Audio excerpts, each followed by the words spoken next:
Good morning, everybody.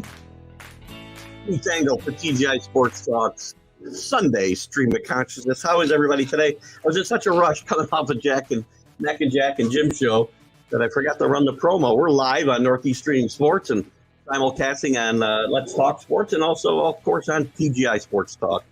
And you can catch us Facebook, YouTube, Twitter, every place that you can normally catch us. I got to start uploading the podcast to the audio again. And so it's good to have you guys all with us. We got a lot to chat about today. Had a great, before I get into it, excuse me, I had a great interview with former NBA player Kermit Washington the other night that'll play on Thursday at 6 o'clock. Whoa, excuse me, 6 o'clock it'll debut. Sorry about that. We're still struggling a little bit. It'll debut 6 o'clock Saturday on TGI Sports Talk and Let's Talk Sports, and it'll replay a bunch of times after that. It was an interesting conversation. He's a man who's been through a bunch of highs and lows in his life, and the way he's dealt with them, I think, is exemplary. He tells his story the way he lived it and saw it from his perspective, from the Rudy T punch incident through some legal issues later on in his life here that, you know, he's just kind of gotten through here in the last year or two. But he's very inspirational guy, a nice man. And look, I think it was somebody who acted out of character with the whole Rudy T thing. So, and I think that comes across in this interview, and you'll see it Thursday. So be on the lookout for that. Today, we got to talk about a lot of stuff, man. March Madness couldn't be much more mad than it's been the last couple of days. We'll go through the scores and where we're at now and what to look for going forward. We'll talk a little bit about some coaches potentially on the move, who's helping themselves and maybe who isn't. We'll get into WBC in baseball. The U.S. Advances on a grand slam home run by Trey Turner last night. They had a really back and forth game with Venezuela, but they move into the semifinals against Cuba, which I think is, what is that? I think it's today.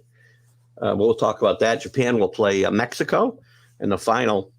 Japan will play Mexico, I think, tomorrow, unless I have those backwards. And the final is Tuesday. Rooting for the U.S. Japan's really good, though, and if they get to the final with Japan, I think Ohtani will pitch that game, and he's pitched tremendously during this whole tournament. We'll also get into the NFL, talk some free agency news, who the winners and losers are. The Aaron Rodgers saga continues. Both these teams think they're dealing from a position of strength, and I'll kind of give my opinion on who I think actually has the upper hand here. We'll see. We'll also look at our leaders. I'm a star. I don't know what the whole star thing is. I was doing some work on my page, and I saw this. I don't know what you have to do, guys. If you get a chance and it doesn't cost you $1 gazillion, you can throw stars my way. That'd be awesome. But I don't know how it even all works. It's just something I thought I'd add as a potential for down the road. If that's what you're talking about. Drew, I'm not even sure. But good morning, Drew. Good to have you with us. Kenny's early to pester me today. Sorry about your Oral Roberts team. They just did not. Listen, we're going to talk about Oral Roberts. We're going to talk about the whole tournament. We'll get into these games. Oral Roberts did not play well. They fought hard. They fell behind 15-0, I think. And as I told Kenny in a chat the other day, I think Oral Roberts got no respect here because while obviously they're not the best team in the tournament, I think it was an injustice for them to be a 12 seed and have to have that matchup so early in the tournament anyway. Good morning, Rick. Good to have you with us. I don't think you want those Dallas Cowboy tickets that Mac was referring. Jim Jeffco's going to get you. Good morning, CA. Good to have you with us this morning and this Sunday morning. Kenny saying good morning to Rick. Well, you know what? Some teams are. That team's really good, and they played good competition all year. I mean, the only team they really lost badly to is Houston, which is the number one seed in this tournament. All their losses were on the road to teams in the tournament. So I just feel like, you know, their tournament also got over earlier, so they sat around for a while. I'm not making excuses for them. Yes, Duke's a better program than Oral Roberts, obviously. I think if this had happened after they got a game under their belt, if they had been a higher seed, I think they should have been in an 8-9 game myself. But that's just me. Purdue. Kansas isn't a bad loss. Arkansas is a good basketball team. I had Kansas going out against Arkansas. I've got Arkansas going to the Elite Eight. I've got them winning one more game, beating UConn. That's why I'm not too worried. I'll talk about the brackets in our my bracket of integrity, because I have a few brackets around in different pools. I have Marquette winning them all. But I've only lost one, I think, Elite Eight teams and no Final Four teams. With all the madness we've had, I'm very happy with where I stand right now. But we'll review that real quickly as well. I had Arkansas winning. So FDU, a 16 beating a 1 is by far a worse beatdown than a 8 beating a 1. I mean, Purdue, listen, FDU, the coach had even talked about it. He didn't talk about it much before the game because it was very smart not to. Been good bulletin board material, but he liked the matchup with Purdue. He knew his guys and his man-to-man would work really well against this team. He felt he's got veteran guards, which I keep telling you guys means so much in this tournament. That's why the mid-majors and the smaller schools, the Princetons, the FDUs, the Furmans, that was a more shocking win than the Kansas loss. Was Furman beating Virginia on such an incredibly bad inbounds play near the end of the game where Virginia had. They're just throwing the ball around. Kid just throw the ball over his head, basically. So there's some bad losses here. But again, because these schools don't have the experience and veteran leadership that the smaller schools have. That's why these kids can compete like never before. We only saw a 16 beat a 1 for the last time, or for the second time out of 101 chances, I think now, if I'm right.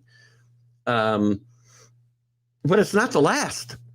We're seeing 15s win all the time. Not all the time, but you know what I'm saying. They've got a better chance to win than they've ever had because of experience. Experienced guard play takes you a long ways. Drake the other night probably should have beat Miami. And I've got Miami going to the Elite Eight, and I've got some, personal allegiance to Miami. But Drake probably should have won that game. They aren't deep, but they got a bunch of fifth-year seniors. The other schools don't have that type of experience, and it shows up in these games. Definitely late to fill up. I did say, but did anyone see the Fantasy Baseball League created? I did not. It's not too late to fill up. We still got a couple weeks, right? Or a week anyway, 10 days. So send it to me so that I can put it in on the TGI Sports Talk page. Send me the link. You can put it in this chat if you want. And I'll copy it and put it on the TGI Sports Talk page. I'll put it on my personal page, and I'll put it in the little chat group that we have as well. Maybe I should add you to that chat, by the way, CA. So do that. We'll do that. Today, and so guys, get in that. When you see that, please get in. We'll have some fun with the TGI Sports Talk Fantasy League. Weekly, Rick, I know I told CA I could not do another daily. Dailies are a grind, and weeklies are easy. Check them Mondays or Tuesdays, wherever the week starts. And then you go from there. Today is sitting at Carlos' corner about coaching. I think Davis, Howard, Walters all need to go. Davis is a coward for not letting his kids play in the NIT. I don't know. I look at the way I understand it. This wasn't the coach's decision. He asked the kids. Maybe I'm wrong, but the way I heard the story was that he asked the kids if they wanted to play, and they said no.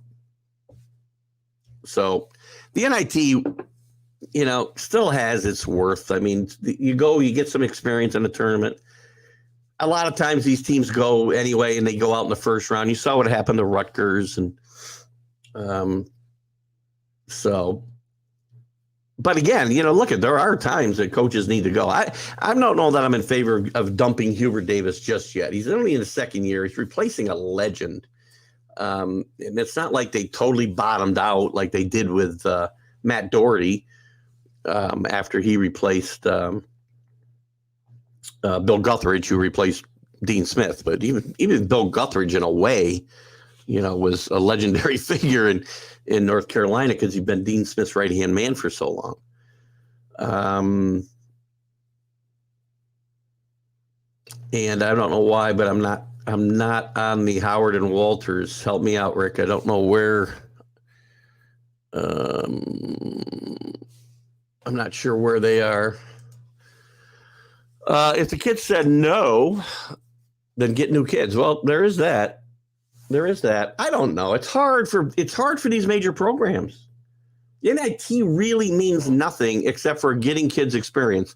And if kids are going to be one and done, and the goal is to win the NCAA tournament or make the NCAA tournament even, then I don't know. I'm kind of on the fence with the whole thing as far as the NIT and teams that decide they don't want to go. I'm okay if some of the teams that got shafted and want to go play in a tournament, the Bradleys of the world, right, who had really good regular seasons, in my mind, should have been in the NCAA tournament over some of these teams like, going to do it again, West Virginia, Mississippi State, maybe Nevada. Nevada I don't really have a problem with, although they got creamed by Arizona State, but start putting these teams that are really good second teams in these mid conferences. Oh, that's you're talking about right. But not who's the other guy you talked about here, Rick? Oh, Walters doesn't coach. That's Matt Painter. Matt Painter at Purdue. Matt Painter at Purdue is going to start feeling some heat, and so is Juwan Howard.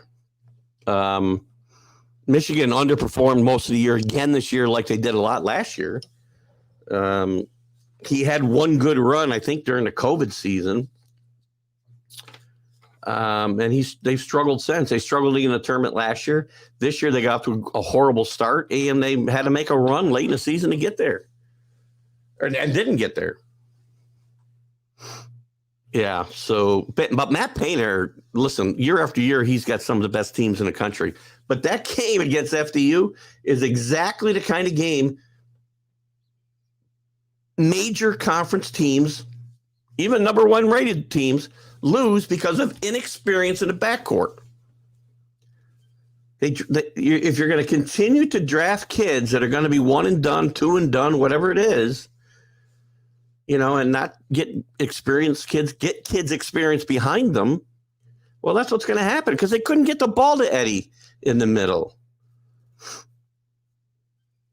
Well, I'll take you at your word there, and if that's the case, then yes, I will give a demerit to Hubert Davis. The coach should not make that decision. Although coaches have made stranger decisions. I still remember Al McGuire refusing to take his team to the NCAA tournament in 1970 with the number one team in the country because he didn't like his seeding. He went to the NIT and won, but gave up a chance to win a national championship. Arizona lost worse. Well, hello, Teddy Boy. Good to have you with us. First-time viewer, if I'm not mistaken. We're glad to have you with us. Hope you'll like and follow the show and certainly share it with your friends. Arizona losing to Princeton. Listen, I don't think it's a worse loss. I personally don't think that loss is worse than the FDU Purdue loss, or even what was the other one I was going to look at? Or even the Virginia loss to Furman, just because of the way they went down. Princeton's an underrated team. This is a team again that's a better than a 15 seed. They're more athletic than you would think. They shoot threes like nobody else, and they play a style that is different than these guys will see all year long. Not a good loss for sure when you're a 2 seed losing to a 15 ever. But I would rank that. I mean, if I had to rank those losses, I would still rank Purdue worse, Virginia second, Arizona third is how I'd rank those three losses. Do I think Princeton? Listen, Princeton's got an excellent shot here. They're going to get the winner of Creighton and Baylor today. They're going to, and if they were to win that, which they would have every chance, they're going to get San Diego State or Baylor. I'm sorry, San Diego State or Alabama in the Elite Eight, anything could happen. There's every chance Princeton could find their way to the Final Four here. After what I've witnessed, I will not say they can't. The only team I'm going to tell you right now that's left that can't get to the Final Four is probably Fairleigh Dickinson. All these teams that are left, even the ones that are playing today, I think every one of them would have an opportunity to get to the Final Four. There's a possibility we get no number ones in the Final Four. I had 3 of them going out in the by the second round. The only one I had getting through was Alabama, and we did have 2 of them getting out early, as I predicted. Houston, I did predict Houston to get beat yesterday by actually by Iowa, but even by Auburn. And they had a 10-point deficit, really at almost a home game for Auburn in Birmingham. And a great comeback. You know, to me, I'm most impressed. As far as the higher seeds, Alabama and Houston, I'm most impressed with. Houston is never out of a game. Never out of the game. Overcoming that 10-point deficit. Sasser played really well. Didn't seem to be bothered by the injury yesterday at all. So I'm pretty impressed with Houston. I still have them losing in this bracket to Texas. I'll get Texas going to the Final Four. I'm still happy. You know, even when my early bracket kind of blown up because these upsets I had didn't happen. Other upsets happened. I've still got, I think, 7 out of 8 in the Elite Eight and all my Final Four teams. And my winner, obviously, is Marquette. So I'm very confident that I can come back. Our TGI Sports Talk standings, and I'm not going to read everybody. Well, I'll go through them quick because I don't know who these people are. I've got to put out props to my boy Augustin, though. I don't think he's with us today out in Oregon, who is in first place with, where is he? He's at 350 points. He can max out at 1390. He's got Gonzaga to win it all. I don't know who HFU Steve is. I don't know who that is. He's got a few brackets, but he's in second and third. Rocky Top, I'm not sure. Could be Robert Butler. Boss Dawes, I don't know. The Mad New Yorker, obviously, I do. Kenny, I don't know what yours is.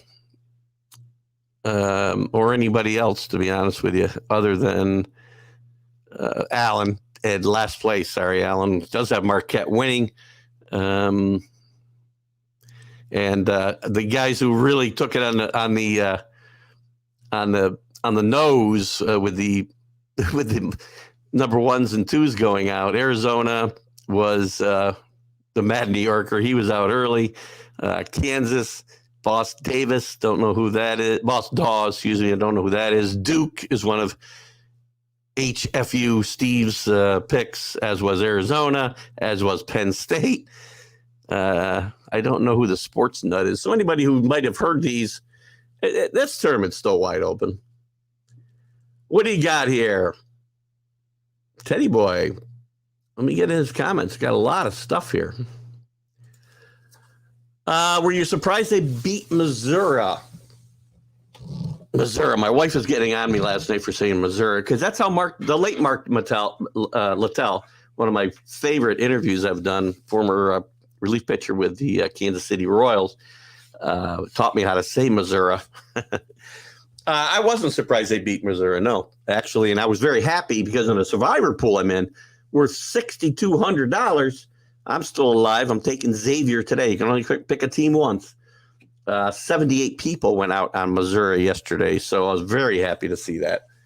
And Missouri, listen, Princeton's a more athletic team than you think, and I was happy to see that. What else you got here, Teddy Boy? Think Kansas State and Kentucky. I think that'll be a great game. I do. I've got Texas going to the Final Four, beating Gonzaga, actually. I think Michigan State. Yeah, I'll tell you what. Marquette does not have an easy. I've got Marquette coming out of this bracket, and I've also got them winning the whole tournament. They don't have an easy march. They've got Michigan State. They're going to get the winner of Kentucky, Kansas State. Potentially, if they get past that, they're going to probably have Tennessee. who's playing better now all of a sudden, plays really good defense. That game yesterday with Duke was like playing in the mud yesterday. But that's I think it might be the toughest road to the Final Four of anybody right now. Although what bracket is this over here? Why don't you tell me what the frickin' region is? I hate this. That's too funny. They don't give me the... Anyway, the bracket that Gonzaga's in, it's not an easy path either. I like, because you got UConn probably going to... Let's say Mary's UConn, I think, is an interesting matchup today, too. I like that. That's going to be an interesting matchup right here in Albany. I should have gone today. Got to go look at a house, so... Yeah, Tom Izzo's tough in March. This is not one of his better Michigan State teams, Teddy, but, again, Tom Izzo gets it done when he needs to. So just quickly looking back at some of the scores from earlier in the week, the teams that were really surprising, no surprises there. Obviously, Princeton beating Arizona was a surprise. Duke winning as big as they won over Oral Roberts was a surprise. Furman, to me, that's one of the worst losses, only because of the way it happened. Virginia had that 2-point lead. All they have to do is inbound the ball and make a foul shot, and the game's over. And the kid gets it. He gets trapped a little bit. He's got a timeout, and he just throws the ball basically up over his head. And if Furman gets it, comes down, hits a winning three-pointer. Again, because experience is so lacking in these major programs. San Diego State, one of the surprise, I wouldn't say they're a surprise. They've been in the Sweet 16 quite a few times over the last decade, let's say, with Steve Fisher. And the staff that's run there now is all people that Steve Fisher had there. And a lot of them were the tacticians for this team. So, listen, San Diego State is not a huge surprise here. Tennessee has started to play better basketball. I had them losing to Louisiana in the first round, who gave them a tough struggle. West Virginia, one of the teams they say should not have been in. Not surprising, they lost in the first round. They had a big lead this game, too, and blew it. Arkansas, I like a lot. Eric Musselman is a great coach. Keep your shirt on, though, Eric. I mean, that's embarrassing. This is a team that I was really high on last year. If you remember, I prompted them early. I had a futures bet on them that I bet middle of the season that would have been worth about $8,000. They didn't play as well in the tournament as I thought they would. This year, they're playing really well. They had a lot of injuries during the year and some other stuff that kind of caused some up and downs through the season. But now they're playing some of their best basketball, and they're in a region where I think they could easily get to the Final Four. I've got them in the Elite Eight, losing to Gonzaga. Iowa, just a disappointment again. Great. Fran McCaffrey can never get out of the 32. Around the 32, he doesn't even get out of the first round this year. Northwestern, a great story with Chris Collins, Doug Collins' son, former Duke player. He's doing a great job at a school that is not known for its basketball program.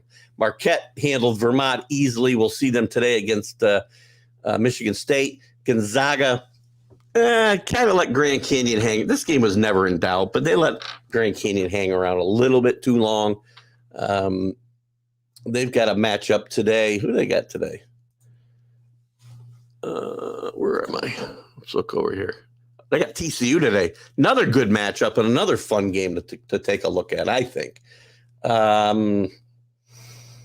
UConn struggled in the first half. Iona played, and Rick Pitino said this, played their best half of basketball the first half of that game against UConn here in Albany. But talent took over in the second half, and UConn played a tremendous second half, outscored them 50-24 to run away with that game in Albany. Now the Rick Pitino watch starts because St. John's is after him big time.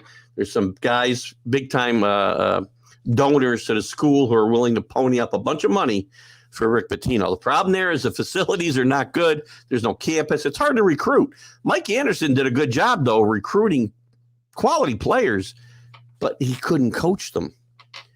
Rick Pitino, you can say what you want about Rick Pitino. He was absolved of any wrongdoing at Louisville.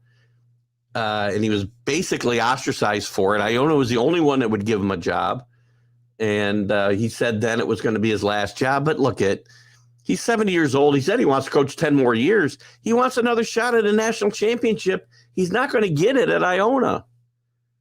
He may not get it at St. John's. So Texas Tech, by the way, is a live player for Rick Pitino. I'll get to your comments in a second, guys. Baylor, UC Santa Barbara is a team that I thought was going to maybe do some damage in this tournament. I did have them going to the Sweet 16, but they went down rather meekly to Baylor. Xavier's playing well. They'll play today against I just had this. I'm taking Xavier today. I don't know who they're playing. Oh, Pittsburgh. Surprising Pittsburgh team. Jeff Capel's done a great job there. He started the year as the coach most likely to get fired, and he's done a great job getting this team into the tournament number one, winning the first four, and now winning his first game. So only one team has ever gone from the first four to the final four. That's VCU under Shaka Smart. I want to say 2012, maybe 2011. Miami struggled through this game with Drake the other night. Miami's got to play a lot better against Indiana today if they're going to get out. Their best player, Wong, ACC Player of the Year, was just not good. Drake played tremendous for about 55 minutes. I'm sorry, how many? 35 minutes of this game. No, 60 minutes they play, right? I'm sorry. Jesus, good God. 55 minutes of this game. There's my Perth education again. And then they just kind of ran out of gas. They were shooting up air ball after air ball, and they didn't go very deep into the bench, and that's what happens. But great veteran leadership gave them a chance to win this game. Again, my point is made. St. Mary's played really well against one of my other teams I thought might go a little bit deeper in VCU. They handled them pretty well, 63-51. Nice matchup with them and UConn today here in Albany. Indiana beats Kent State. They'll play Miami today. Memphis, Florida Atlantic beats Memphis. Memphis, to me, along with the ones and twos that have been out already, is probably the most disappointing team in this tournament. They were winning. They were playing great basketball. They nearly beat Houston twice in a week. They did beat them for the conference championship with Sasser out for Houston, but they pull up a stinker against a really good FAU team. And FAU, Florida Atlantic, will play Fairleigh Dickinson today. Interesting matchup there. And the winner will play Princeton. Interesting. That's how sometimes these brackets and how sometimes these teams can move through. Creighton, who had a bad middle of the season, they were picked to win the Big East, kind of struggled early, really turned it on late. This is a team you got to watch out for. They'll play today as well. Purdue, we already know, got beat by Fairleigh Dickinson, and Fairleigh Dickinson gets her second game today. Kentucky beats Providence fairly handily. I don't think Providence really ever was in this game in my mind. And Kentucky will get K-State today, as Teddy mentioned earlier. TCU survives Arizona State. I think Bobby Hurley saved his job at Arizona State by making the tournament, winning in the first four, and even playing well here in this TCU game. J.B. Dixon's TCU team was down most of this game and really valiantly fought back. And Pittsburgh with a nice win over Arizona State in the first round. And again, they'll get Xavier today. And yesterday's games, which we already pretty much know, we'll cover them quickly. San Diego State just dismantles Furman after their big win against Virginia. San Diego State, watch out. They're going to get Alabama next. They could beat Alabama. It's a good defensive team. Mountain West is underrated. Underrated. They've had a lot of teams get to the Sweet 16 over the past decade, and San Diego State is just the latest. And that's been San Diego State, I think, and Nevada are the only ones that have done it. Tennessee, a revived Tennessee, wins a great defensive struggle yesterday against a good Duke team, 65-52. Arkansas, we've already talked about, well coached. Nice win over Kansas. Kansas fouls too much. They don't have inside perimeter defense. They're small. They didn't have their head coach and Bill Self. All that said, they're your number one seed. You need to take care of business. They didn't do it. Princeton, we know, beats Missouri. Houston just dismantles Auburn in the second half. Auburn just imploded. They had a 10-point lead at halftime. They only scored 23 points. They got to score by 27 points in the second half. Just could not shoot the basketball. Penn State fought valiantly, but loses to Texas, who I do have in the Final Four. In the final, actually, losing to Marquette. UCLA 68-63 over Northwestern. Tough. Northwestern fought hard in this game. UCLA, with a couple of their top players out. Actually, Jaquez is back. He was one of the injured guys, but they're not getting Martin back, so they're going to have to do it with depleted forces, playing well, and that bracket might line up for UCLA. I do have them losing to Gonzaga eventually, and Alabama just dismantled Maryland. And today's games, we'll get to your comments real quick. I like Pittsburgh to lose to Xavier. As I said, they'll be my pick in the survivor pool today. Will be Xavier.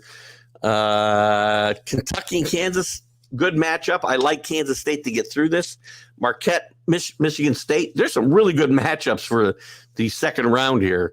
Tough matchups. Marquette's going to have to really work, I think, to beat Tom Izzo here, but I'd like Marquette to win. UConn should get by St. Mary's, but St. Mary's is sneaky good. Creighton and Baylor, I'm going to take the upset here. Creighton beating Baylor. Not a huge upset, but an upset nonetheless. Florida Atlantic and Fairleigh Dickinson, it's a 16 and a 9. It's tough. I'll take Florida Atlantic, but don't count FDU out. Miami and Indiana, I'll take Miami because my heart says it is, and I've got them in the Elite Eight. They got to play a whole lot better than they played the other night. That game is until 8:40 tonight. Another late night for Keith. And a really good matchup at 9:40 on TBS, TCU and Gonzaga. I'm going to take Gonzaga here. Let me get to your comments. I've been avoiding you guys. Well, not avoiding you, but let's see what we got here. We got a lot of them here. Michigan, I think we did that one.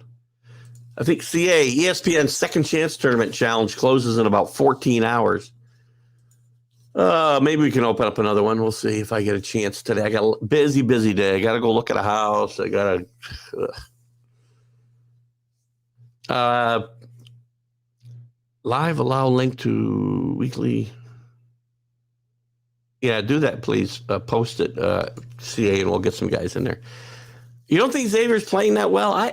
Listen, they didn't play well against Marquette in the conference final. I thought they played okay in the first round. I think it's a really good team. But as we look at, they could go out today, right? But I don't want to take other teams because, again, in a Survivor Challenge, I can only take teams once. I have to pick somebody. I've already gone the other three regions, so the worst thing can happen to you in the NCAA Survivor pool is you get to the Final Four and you've picked every team. So now I'm trying to pick teams that I do not have going much further, but will still win today. Xavier may not be playing their best basketball, but they're better than Pittsburgh.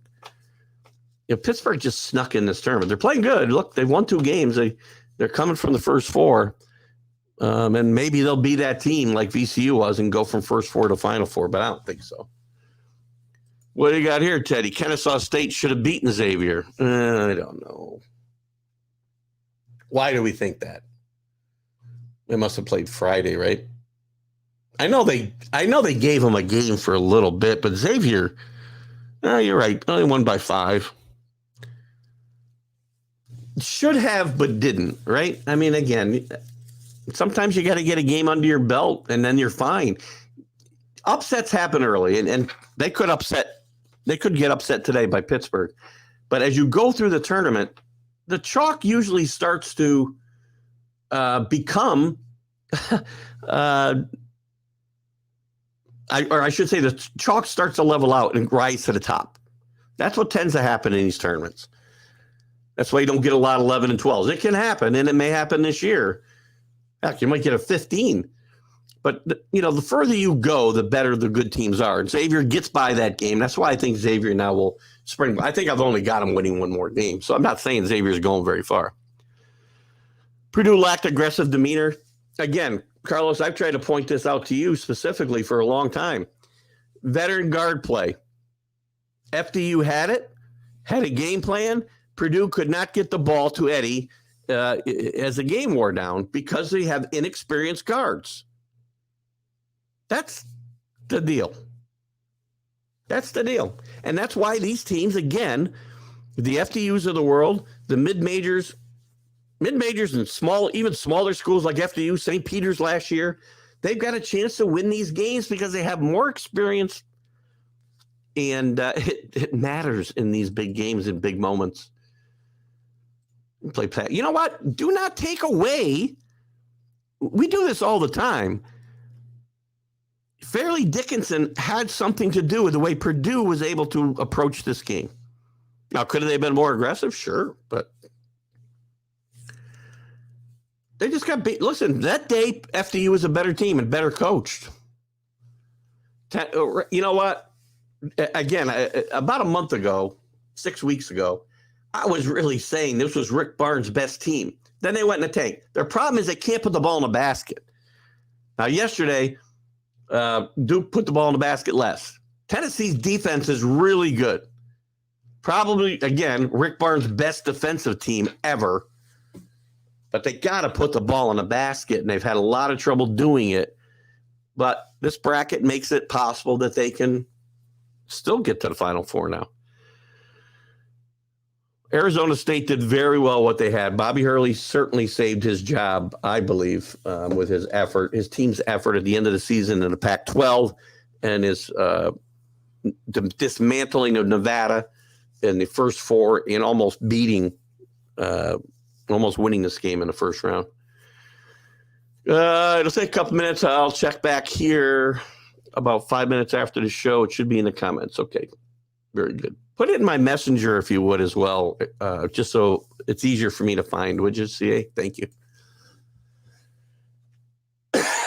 Northwestern was very gritty. They were down significantly in this game.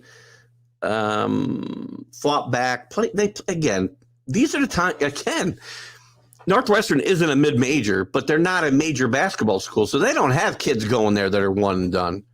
That's another example of a team and a good coach. He knows his players' strengths, and they played a really good. They made a really good effort against UCLA, and I think Chris Collins did a great job. Chris Collins may not be long for Northwestern. He's done a great job there over the time he's been there. I'm surprised he's been there like 10 years now. What time does Indiana? And let me get back to the schedule here. Indy and Miami, I think, is at 8. I think it's at 8:40. But I'll tell you for sure here, 8:40 TNT. Game played right here in Albany, New York, guys. They've had some good games down here so far. But by the way, CBS and the NCAA. You got to do a better job of scheduling. You can't have a game in Albany, New York, starting at 10:35 at night. That's when the Indiana. I don't remember who Indiana played now. Doesn't matter. That game started at 10:35. Just a bad. And plus you can't buy. Well, I guess you could. They were trying to get 6,000 people out who didn't have tickets for the second half of the doubleheader. They had tickets for the first two games, didn't have tickets for the second two games. So they're trying to get 6,000 people out, 15,000 people in, and just again.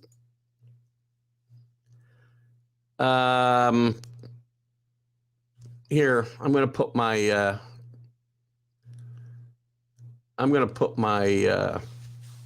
My email. I'm going to put my email in here. Oh, wait. I'm going to put my email in here, CA. Here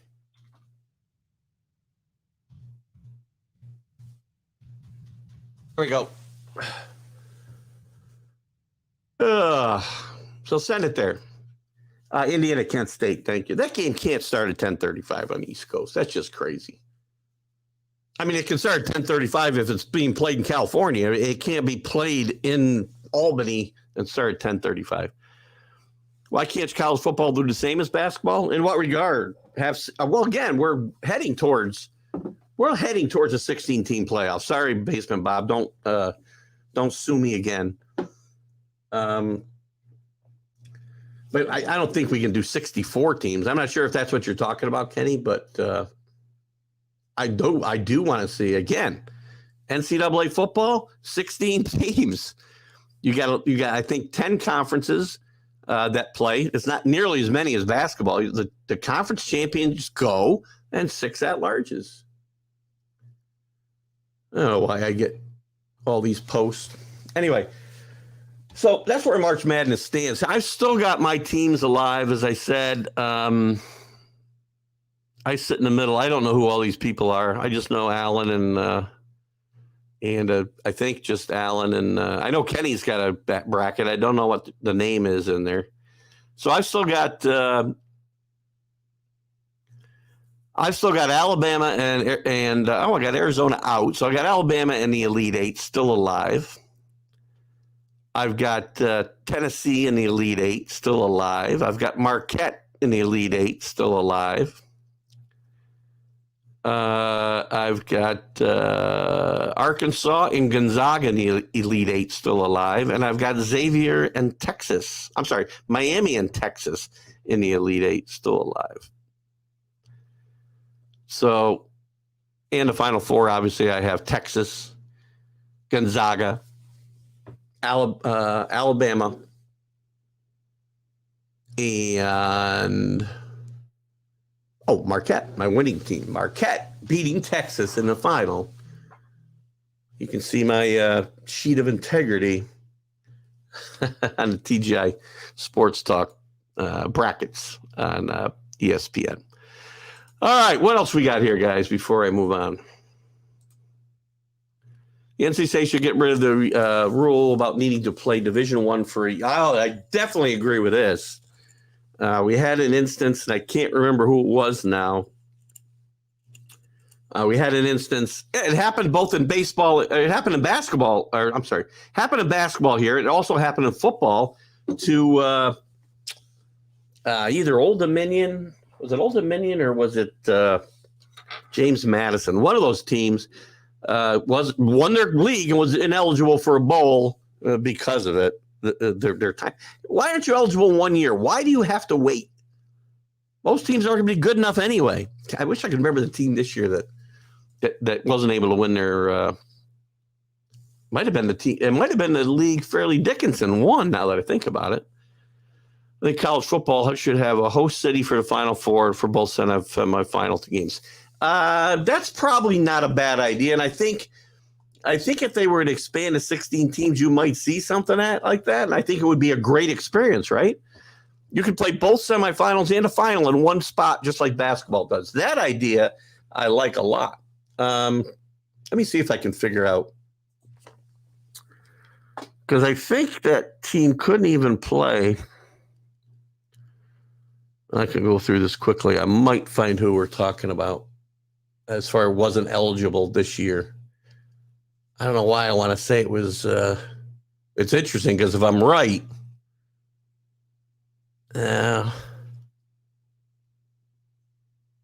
see, I'm just not sure.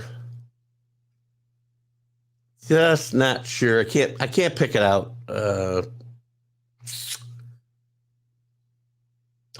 Merrimack. The Merrimack Warriors. Yes. Interesting enough, Merrimack was left out of the tournament because they have to wait 4 years, I think, before they're eligible to play in the NCAA tournament. Fairleigh Dickinson only got in because of that rule. So we would have missed out on a 16-1. Maybe Merrimack beats Purdue too, but that's all right, Kenny. No worries. I didn't block you. Just kidding. No, it's 4 years. I'm sorry. It is 4 years. I think I just corrected myself a second ago.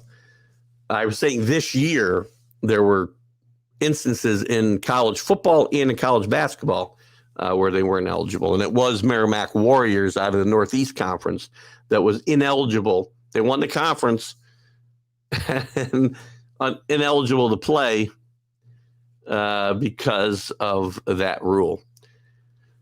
I also believe the men's and women's channels should be played together at the same place the same day.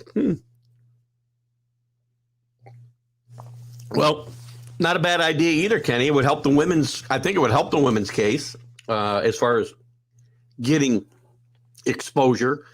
They'd have to start that game. Well, they still have plenty of time to get that game in. We don't start the final till about 9:15. You could play it 6:30, but you'd have to move it up, or move the final back to the weekend like it was years and years ago. It wasn't always Monday night. You should look at one of the betting sites for advertising. I saw a podcast with someone with less knowledge and betting know-how. Who was that, Carlos? Sorry, Carlos. I would love to get some, actually, I'm going to see how things go. I know Dan Harrison, if Dan Harris is watching, he's done a great job. He's had some betting sites that have done some advertising on Let's Talk Sports. So we'll get there someday. What do you got here, Teddy? I'm not watching when I watch here and there. It's just not something I can get too excited about. So we'll move past basketball for the moment. We can certainly circle back because this is the Stream of Consciousness show on this Sunday morning. But I want to dive into some baseball news, and we'll get into some NFL. What time we got? 9:15, 9:17, something like that. Let's dive into my favorite topic, the World Baseball Classic. And I got a couple of things to talk about here. This is an important tournament. If you didn't watch my vlog, please go to TGI Sports Talk. I'm going to repost it again a couple of times. And I was a little worked up Friday because of some of the comments made by Mets fans and baseball fans in general about some of the injuries, specifically Edwin Diaz. This is an important tournament, guys. I don't care if you like it or not. These guys could have got hurt. Altuve's hurt now a little bit. Freddie Freeman got banged up. Edwin Diaz out for the year. Could have happened anywhere. Edwin Diaz didn't get hurt throwing a baseball, by the way. He got hurt because he was celebrating and took a bad step. And these guys, and here's my biggest problem. You guys, not necessarily you guys, but you guys who are posting and knocking players for going to play in the WBC and not showing respect for the teams that you play for and they pay you. Well, you people also get all over these players for playing for nothing but money. All they care about is the money, the money, the money. And then when they go do something and they don't get paid a nickel, they do it for pride. They do it for playing for their country's honor, if you will, or their descendants' country's honor in some of the cases, like Freddie Freeman and Xander Bogaerts and Matt Harvey. Keep playing. There was somebody for Israel as well. Jock Peterson played for Israel. So you're playing for your heritage's pride and honor. When they go play for nothing and have fun and play hard doing it, and you chastise them for that. Mike Trout has said this is the most fun he's ever had playing baseball. Now that could also be a knock on the Angels, quite frankly. But this is a fun tournament, an important tournament that means something to a lot of these countries, including the U.S. These guys want to win. Don't tell me these games, and again, I know Drew will disagree with me. I'm not saying exhibition baseball games aren't important because guys are trying to win jobs, kids are trying to get noticed. So the games are important from that standpoint, but the results of the games mean nothing. That's why I don't care for exhibition baseball. I'll watch a little bit of it to kind of see a few players, but I can record the Yankee game and fly through it, and that's what I want to do. I want to watch these games. Now I had a problem with the scheduling because I had to stay up till 1 o'clock in the morning to watch USA play their first couple games, but now they're at least at 7 o'clock. This is important for baseball to get a foothold elsewhere, and it has. It's got a foothold. These teams in the Netherlands, Israel, Italy, where they weren't even competitive or even able to get in the field previously, are now very competitive. Italy made it to the quarterfinals. Netherlands almost made it to the quarterfinals. They're playing really good baseball, and it's a chance for these kids And some guys in these foreign countries, in the Netherlands and Israel, Italy, they're never going to play in the major leagues, but they get a chance to play against some of the best players in the world. There's a lot of pride involved, as there should be in all of baseball. So, Met fans, I'm really sorry Edwin Diaz is out for the year, but he could have got hurt anywhere. And don't tell me, now they got to pay. They don't pay any money. Major League Baseball, there's insurance policies on all these guys. His $20 million or whatever he's making will get paid. They'll be out a pitcher. And I backed him up with the guy who might do all the closing for the Mets anyway on my team. So just stop. This thing is played every 4 years, and it's doing a great job of promoting baseball throughout the globe. U.S. Yep. We got the U.S. versus Cuba. Let me see. When are they playing? I was looking at this. I don't know if I said it right. Yeah, Cuba and the U.S. is today at 7 p.m. I'll have to. Fortunately, I don't have as many college games going as once. I'll be able to put this on one of my screens. And tomorrow will be Japan and Mexico. Japan's really good, by the way. USA last night, it was a great game against Venezuela. They got out to a pretty good lead, USA. They lost it. And then Trey Turner hits a grand slam, I think in the 7th inning. And then the bullpen shuts down Venezuela. Venezuela come out of that pool C. Was a pool C? Which pool were they in? I wanted to go here. I think it was pool C. That was loaded. That pool was loaded. So pool C was the Americans, but they still had Mexico and the United States. And Canada didn't play badly. Freddie Freeman's a great story, playing there instead of for the U.S. to honor his late mother, who died long ago, but was of Canadian heritage. But Pool D was loaded with Venezuela, Puerto Rico, and the Dominican. And Puerto Rico and Venezuela advanced out of that pool. These games were a lot of fun. They're a little long. And no, I don't want the rules and put that Major League Baseball is put in, but I mean, you can still speed the game up a little bit. So as your own fall down, girls. No, I agree with you, Kenny. The girls do play very good basketball. And they play probably a better fundamental game than the men do in a lot of cases, because they don't have.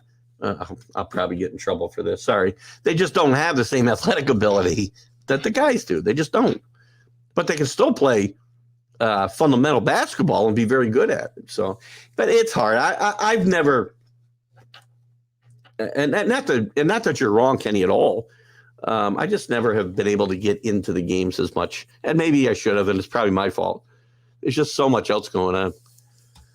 I do think it will be the USA against Japan in the championship, and Japan, I think, is the best team in the tournament because they also have pitching. The bullpen for the and the U.S. knew this. They were very weak in starting pitchers. I mean, Wainwright and Lynn are probably the best two starting pitchers. That's why Lynn pitched last night, and the kid from San Diego, I forget his name right now, went home. Is it listed here? I had his name earlier. Oh, now I just got out of it altogether. What was that kid's name? Drew went home because he wasn't going to pitch anymore. And he decided he was going to go home. It was this. He didn't decide. The team and he decided that he would go home. I can't find it now. It's not a big deal. But their bullpen's been very good. Now the problem is in this final, I'm pretty sure the U.S. lineup, which is really loaded, is going to face Ohtani, who's been lights out in this tournament, and he's lights out in general. So we'll see. What do you got here? Altuve, Cavalli. And, of course, Diaz injuries. I just don't care about the injuries. I mean, I don't want guys to get hurt. Freddie Freeman's hurt, too, by the way. Not as seriously as these guys. But you know what? If they're in spring training, other than Diaz, because you don't normally have these big celebrations in exhibition games in baseball, Major League Baseball, these guys could have very well got hurt playing in the spring training game. So, again, this is an important tournament, and it's worthwhile to continue to play every 4 years. I'm sorry, and I give credit to the guys who go and play for nothing other than pride. If USA had their best pitchers, they could beat Japan, I think. Best starting pitchers, yes. I think so, too. I think they may beat Japan. I'm not saying they won't. Their lineup is really good, so they're never out of the game.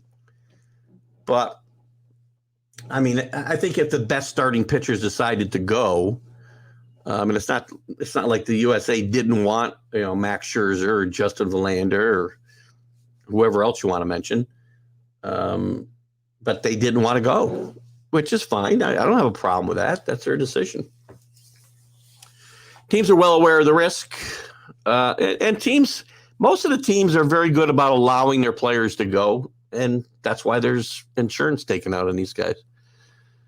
They're the same risks, right? It's all, again, I guess the one injury that I could say probably wouldn't have happened in spring training was Diaz, because, I mean, if you're celebrating spring training wins like that, then your prospects for the regular season probably are not very good.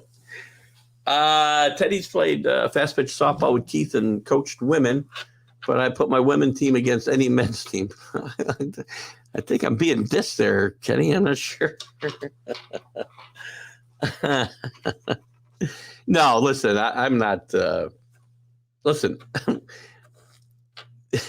women can play very well in the sports that they play. They just, again, if they played men's teams, they're not going to win, right? Now, the best women's team, let's take fast pitch softball, right? If you take the best women's team in the world against, probably us guys, Kenny, when we were playing, they'd probably beat us. I don't disagree with that. But the best men against the best women are going to lose all the time. Cuba and the U.S. should be a really good game, but Japan is the cream. I definitely agree with that comment. I'm looking forward to the game tonight, and we'll certainly keep a close eye on that. Lynn's a workhorse. Howard never had elite stuff. By the way, did you take a look at the poor guy? Lance Lynn looks like me on the mound. I mean, this guy gets bigger every year. And Lance Lynn is a workhorse and has been very good throughout his career with the Cardinals, with the Twins, with the White Sox. The only place I can remember he did not pitch well was with the few months he spent with the Yankees when he was absolutely freaking atrocious. Ugh, Lance Lynn.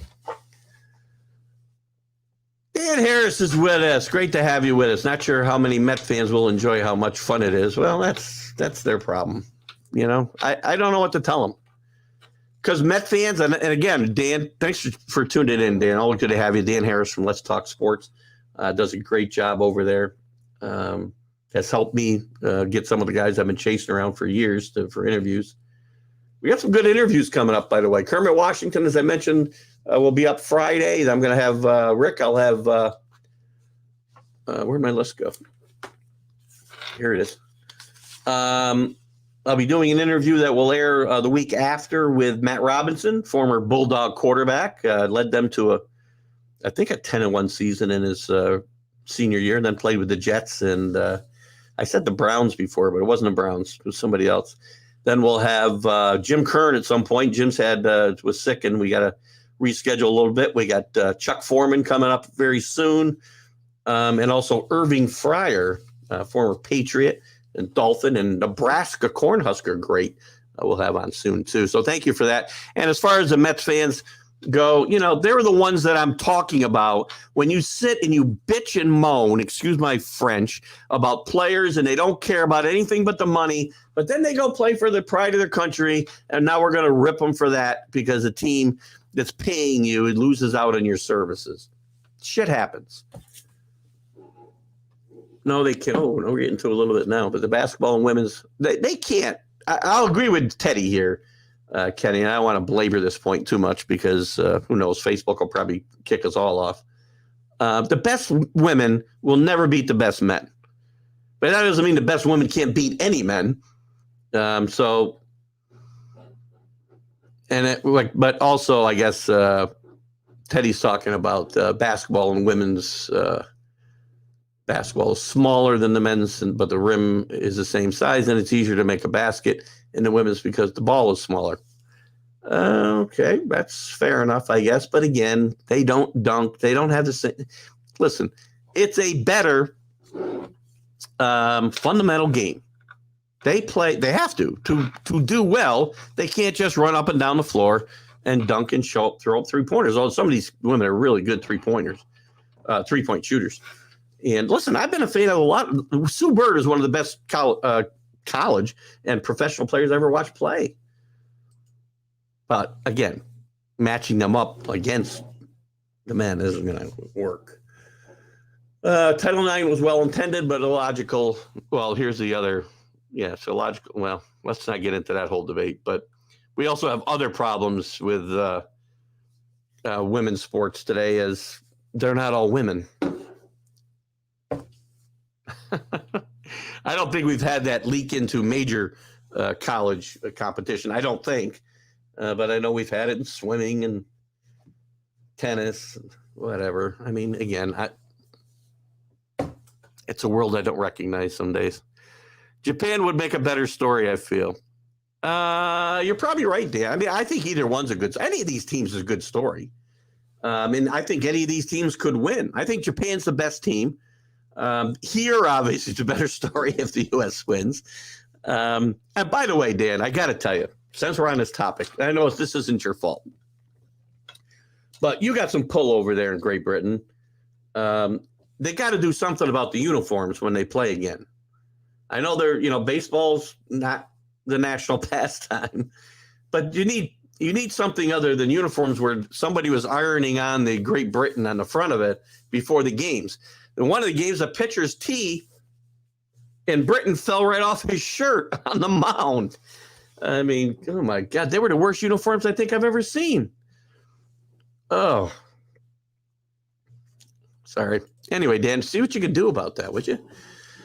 It does look as though Velope will be the starting. It may be the starting. He should be. The only thing I see here as a possibility, and I don't know what the service time situation is with him, but it's possible the Yankees could send him down for a month to save that service time, which for some reason you're not aware, it would put off his eligibility for arbitration and in turn free agency down the road another year if they send him to the minors for X amount of time. It is possible they'll play that game, but I do see him being a starting shortstop soon. And I think Peraza will play a lot too. And maybe it'll be second base. I mean, to me, in the best case scenario, Velope and Peraza are ready to play. And they play shortstop and second base for a long time. I can move DJ to third base and get the frickin' loser Donaldson out of the lineup. And maybe Cabrera can replace Hicks most nights in left field. Well, the problem is now I don't have a center field either because Bader's out, who didn't play in a World Baseball Classic, by the way, and he's still out for 6 weeks. Let's just, if we want to continue that injury conversation. So, yes, I do think that, and I think it's good for the Yankees. I think some energy from some kids, and this has happened before. The Yankees weren't very good the year that they brought up Judge and Tyler Austin at the time, Sanchez, who we thought was going to be a good player at that point in time. But they traded away veterans, brought in kids, and got better that season because of the energy infusion. This team could use that type of energy. I think you saw Cabrera bring that type of energy when he got a chance to play. And the problem with Cabrera playing left field every day, by the way, is he's going to be valuable everywhere. He can play almost everywhere on the diamond except catcher and pitcher. And I don't know, the Yankees still in the end. But again, if Peraza can play second base, I can free up to trade Gleyber Torres for a left fielder or a third baseman. Or maybe I don't need a third baseman. I got DJ. Cabrera is really going to be a valuable player playing everywhere. I'm about to be canceled. Well, that probably won't be the first time, Dan. Did I say Jets, GM, Swami?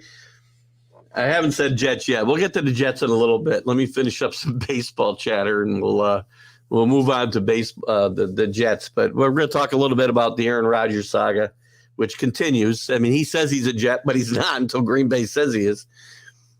Is bitch a French word? I think it is. I'm not fluent in French. I'm barely fluent in English, as you know, Drew. So I really can't speak to the origin of the word. I think it might be the English. Dan, can you speak up on that? Oh, God. Kenny, so the gauntlet has been thrown. I wasn't dissing you, just making a statement. No, I knew that. I know. It's funny the way I read it. I don't think a physical thing in basketball, just a height difference. I do think it's physical, though. There aren't many 7-foot women, that's for sure. There aren't that many 7-foot guys that play anymore either. The game's changed. There's not that many Eddies out there. The game's changed a lot. They don't want that lumbering big man anymore. They want guys who are athletic, which he's not bad. He looks worse than he is. But I mean, again, I don't think they have. I'm gonna get myself in so much trouble with, Paula's listening, I'm sure. I just don't think women have the same athleticism as guys. Some do. Some are great athletes. Don't get me wrong. I am not dissing women in general. I'm just saying the best against the best. And again, I agree, Kenny, that there's some really good women in softball. Certainly could have beat our softball team. D1 college baseball has its first female playing this week. She's on probably the worst program in D1, but a nice PR stunt. I don't have a problem with females playing men's sports. I just don't think but I don't even know if I have a problem with men playing female sports. I have a problem with men playing female sports when they're pretending not to be pretending. I'm going to get myself in trouble. I got to get off this topic. Let's move on. Volpe, whatever. I didn't say Velope, did I? I said Velope. Vlope. I've done this. I've listened to his freaking pronunciation 20 times, and I swear to God, my ears hear it. It's almost like that Yanni and what's that Yanni and what's that Yanni thing? I'm just going to call him Anthony from now on. I'll call him AV, and then I'm all set. AV, part of the AV club. Good morning, Billy. If I didn't say good morning to you, good morning. We'll get to the Jets in a second, so stick around. Don't forget to check back here after the show. The link will be after feed, non-live comments, selection, everyone for weekly fantasy baseball. Yeah, jump in. Guys, we'll have some fun with it. And I don't think CA originally he wanted to do a daily, but I think he realized the grind that it is. And doing a daily already, I do not want to do it. I will have some fun with a weekly one though, where I can set my, pick up players, set my team for a week and be done with it. So we'll do that. So guys, please, Rick, Drew, jump in there. We'll have some fun. French or Spanish at Perth. I was illiterate in all of those and English and even math at Perth. Is it a physical thing? I agree. I have to agree. I want to get off this topic though, because Paula said bitch is not French. Well, Paula would know. She's a teacher. I was kidding. I didn't think it was French. I don't know the origin of the word. I know what it is. Technically, I do know what it is. But I don't know if it's an English word. So it's a stunt. Then why are they coaching in almost all men's professional sports? I don't think that's a stunt. And there's even some women playing in college football. There's a woman at Vanderbilt who was a field goal kicker. Got a chance to kick. I don't think it was this year. I think it was last year. Not this past year, but 2 years ago, I should say. So anyway, good stuff. Good topics, guys. Gonna get me kicked right off Facebook. That's all right. Won't be the first time. I still don't know why I got kicked off the first time. My show was just disappeared. My show page just disappeared. Oh, Couple of news items. Lars Nootbaar, pepper grinder move, unwelcomed in Japanese high school tournament. What is this about?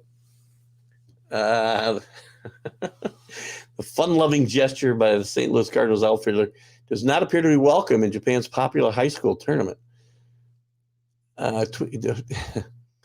He twisted his. Oh, it's a different guy. So a player at a high school in Japan twisted his two fists together, imitating Nootbaar. Nootbaar. Am I saying that right, Drew? After getting on first base Saturday, and the umpire told him to stop. Can't you have fun? Why can't we have fun? Just have fun. I don't see anything wrong with that. Oh, my God. Let me change my banner, by the way. I moved on to something else here. I haven't even changed my banner once. Oh, what do we got? We talked about last night's USA win. Great win for Mark DeRosa's team and Trey Turner. Venezuela deflated after Altuve's injury, WBC exit. How bad's he hurt? Right hand injury, never good. I don't know how long they're talking about him being out. Doesn't really say here.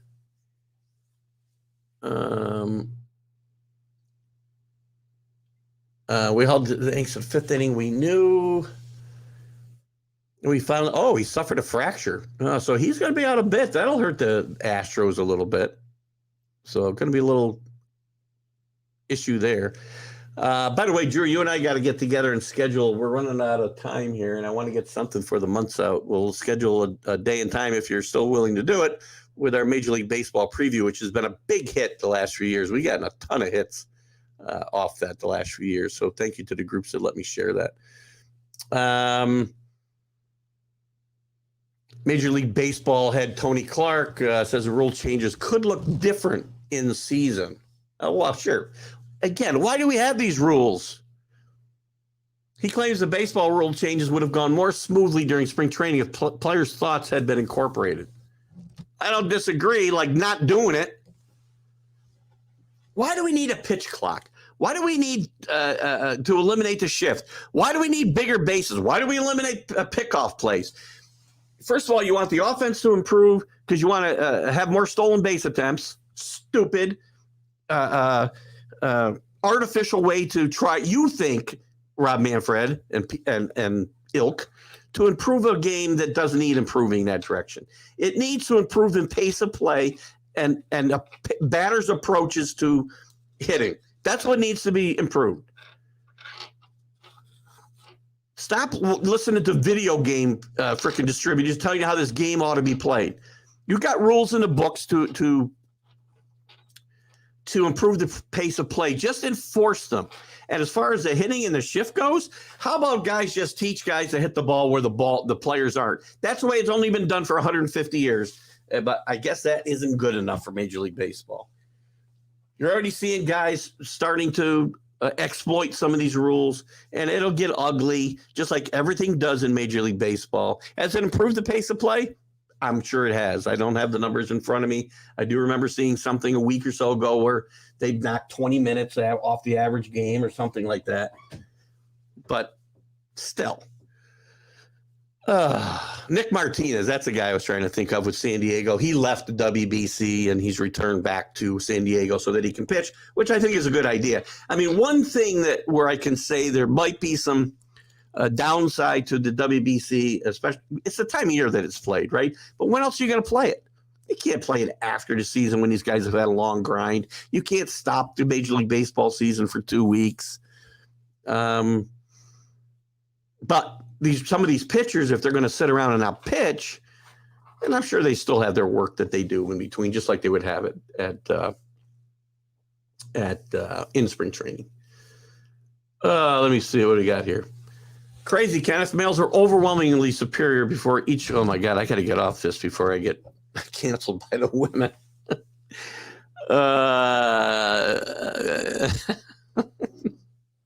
Listen, I'll end this. I'm not going to put up any more comments about women versus men. Maybe we'll have a whole show about that. I'm just saying the best women can't compete against the best men. Man, don't throw Billie Jean King at me. She beat a freaking 60-year-old man. 55, whatever he was. Newt Bar is correct, indeed. I'm 1 for 2. I'm 1 for about 50, but that's a different story. Thank you for that. Remember, they used black players as a stunt that backfired, and that wasn't a stunt. And I don't think that's a fair comparison either. I mean, women aren't banned. Women aren't banned from playing Major League Baseball or major sports. They were banned from playing baseball until Jackie Robinson, and it wasn't a stunt. Jackie Robinson was a great player. Jackie Robinson was the best player on that team when he got there. That wasn't a stunt. I don't think that's a fair comparison either. Myself. Oh, no. Can't go on, guys. I can't do this anymore. Why not just put the ball on a tee? Kenny doesn't like baseball anymore. No, I want to teach hitters how to hit the ball correctly, which means you hit the ball where people aren't. You don't just try to hit it through the shift. You don't just try to hit it over the shift. You don't just strike out every third time you're up. 3 ultimate outcomes, right? 3 true outcomes, right, Drew? Bullshit. Oh, I did it again. I have a tough day today. I'm in one of those moods. Hey, Ken Boy, humanity can have equality. All right, I'm done. Guys, no more. I'm going to leave you. You guys can continue your conversation in the comments. I'm just not going to go down this road anymore. I've expressed my feelings. I've let you express yours. And I don't want Paula coming and looking for me and beating the crap out of me, or my wife, or Drew's wife. I only fight with young children and old ladies. Oh gosh, another injury in spring training's been downgraded. The Mets and Brandon Nemo. He's got a sprained knee and ankle. Will be evaluated on a week-to-week basis. Boy, I'm glad I picked him up.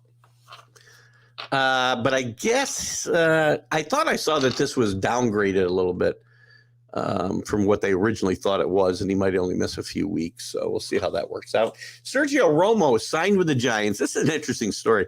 Usually guys sign with a team if they want to retire. So he signed with a team so he could retire. And usually they have a press conference and they just retire. But he's going to play some. He's going to be a member of the team at the end of spring training, and then he's going to retire. March 27th during their final spring training game against the Oakland A's. I think it's a pretty cool thing. I don't even know if he'll get to pitch, but it's interesting that he'll be there, and maybe that's a good way to do it. So it's kind of cool. What else is going on in Major League Baseball I wanted to chat about? We talked about the spring news. What other topics you got before I move on to the NFL and then whatever else we got to chat about? Okay, why don't I have here we go. I'm just looking for some other topics I may not have touched on.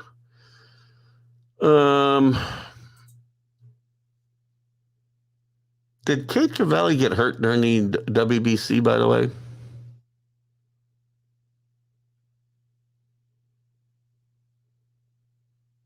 Yeah, I don't, maybe he did.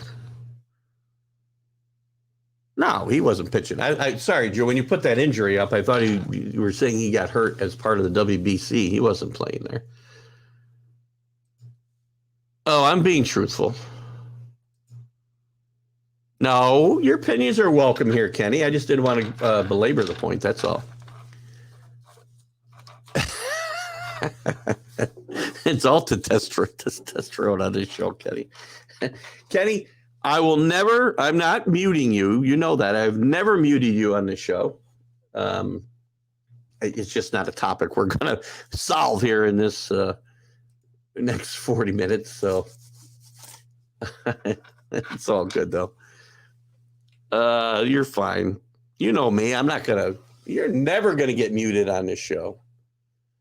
But I think we talked about it long enough today. If you want, we'll do a whole show about it. But we won't. They're not experts on this stuff. I mean, you coach women, so you know that they're good athletes. And I've said they're good athletes. They're just, again, the best women will never be as good as the best men. Maybe one. I mean, could Sue Bird, I mean, I have to take Sue Bird. Sue Bird's one of my favorite athletes, so it isn't like I don't like women athletes either. And if I took her against a player comparable size, so you can't have her play LeBron James in one-on-one, right? But I don't know, if you had her play against who? I don't know. Let's say Brunson from the Knicks. I don't think she's going to win that one-on-one battle. Petra Paula's jumping up and down. Don't give her my address. That's why you should go to all the class reunions, Kenny. You should go to all the class reunions, Ken. You'd be the star of the show. Just wear shoes. That's all I'm asking you. I'm not going. Rick, do you go, by the way? Because I've never been. I don't know why. I don't know. Just can't get excited about it. Anyway, let's move on to some football, shall we? I want to get through some stuff. We got to talk about some NFL news. We got to get through some free agency stuff, the Aaron Rodgers stuff. I got an interesting question. One of the free agents that got signed this week was Baker Mayfield, signed with Tampa Bay. Not for a bunch of money. Well, relatively speaking. But I just watched an interview, like, I don't know, 2 or 3 weeks ago with the GM for Tampa Bay, who said he was very happy going with Kyle Trask as their starting quarterback. In fact, he would have been very happy to go with Kyle Trask if Tom Brady had stayed retired last year.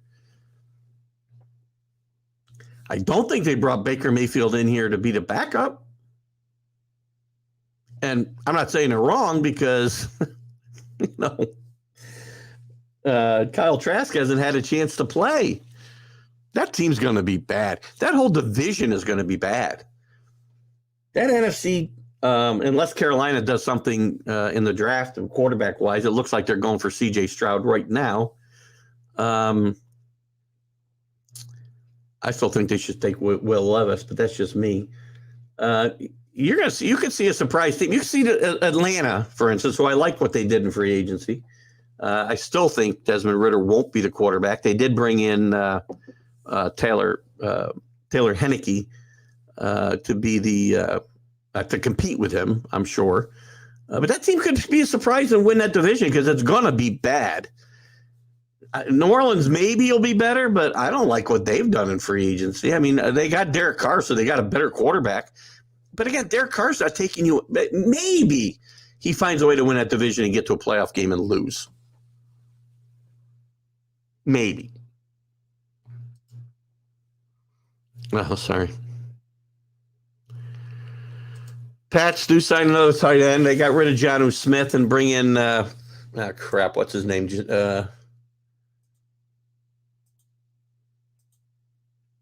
Gesicki from the Dolphins, who wasn't very good last year. He's had a couple good years through his career. I mean, to me, him and Hunter Henry are kind of the same player, and maybe they're at the same point in their career. So I don't know that this is a big upgrade.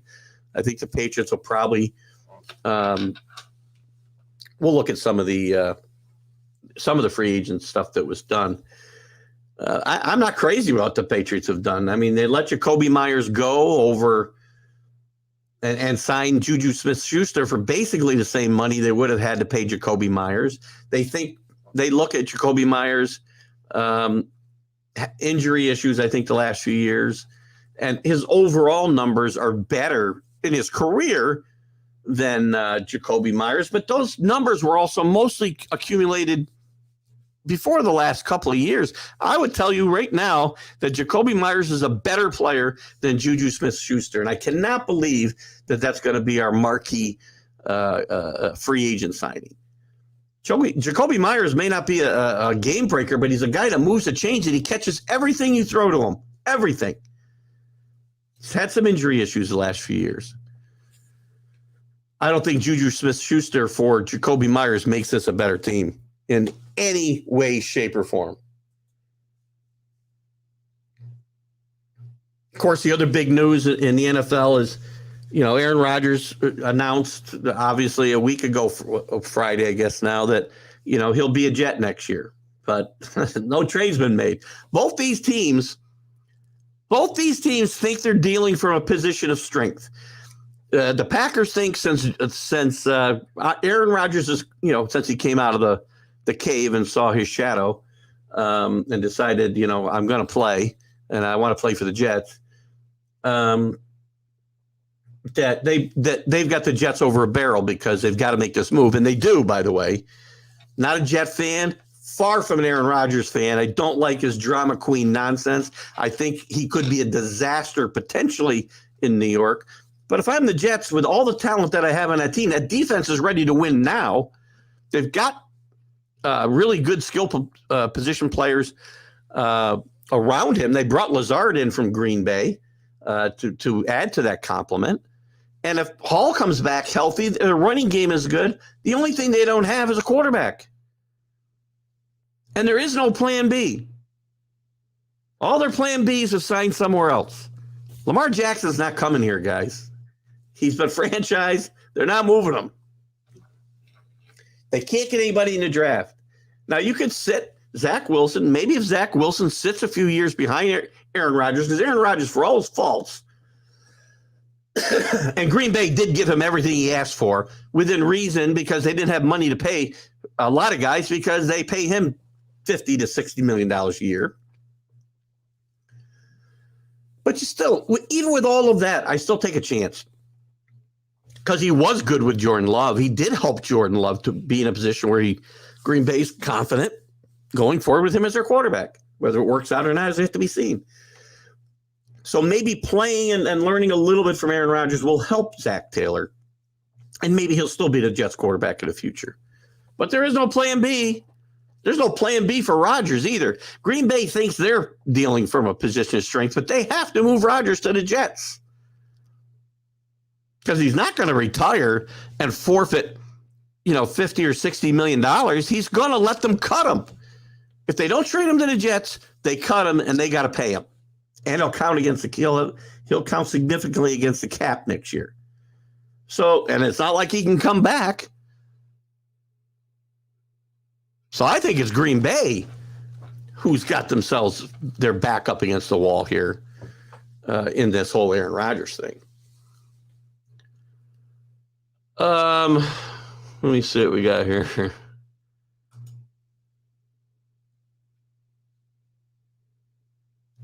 Yeah, I don't. As I said, that is not a good trade for me. I don't understand it, and they're not done by all accounts. They're still, and there's an interesting story I read today in one of the Boston papers. They're still chasing DeAndre Hopkins. They're still chasing Judy from Denver, but they're going to have to give up assets, whether it's draft capital or players or both, to get either one of those guys. But interestingly enough, there's an interesting rumor that not a rumor, it's a real thing that DeAndre Hopkins started following Mac Jones and vice versa this past week, and Jones did the same thing with Jensky. I'm saying his name wrong. Sorry. What's his name? I'll learn his name eventually. Gesicki. And also some other players that recently joined the Juju Smith-Schuster and some other guys that the Patriots recently brought in. Mac Jones on Instagram started following them. So Mac Jones' Instagram account now has become a look at the future moves by the Patriots. So it'll be very interesting to see now if DeAndre Hopkins becomes a Patriot. I'm sure if that happens, there'll be all kinds of tampering charges because of this following and because, it's a trade. So maybe there wouldn't be tampering charges. But Bill Belichick this past year when they played the Cardinals is on on video having a conversation, and he and DeAndre Hopkins were having a love fest. Basically, they love each other. They told each other, love you, man, love you, man. So apparently that'll be, I'm sure the NFL will find some way to turn that into something. By the way, the Cardinals after free agency and before the draft, assuming DeAndre Hopkins is out of there, which I got to believe he is, that may be the worst roster in the NFL right now.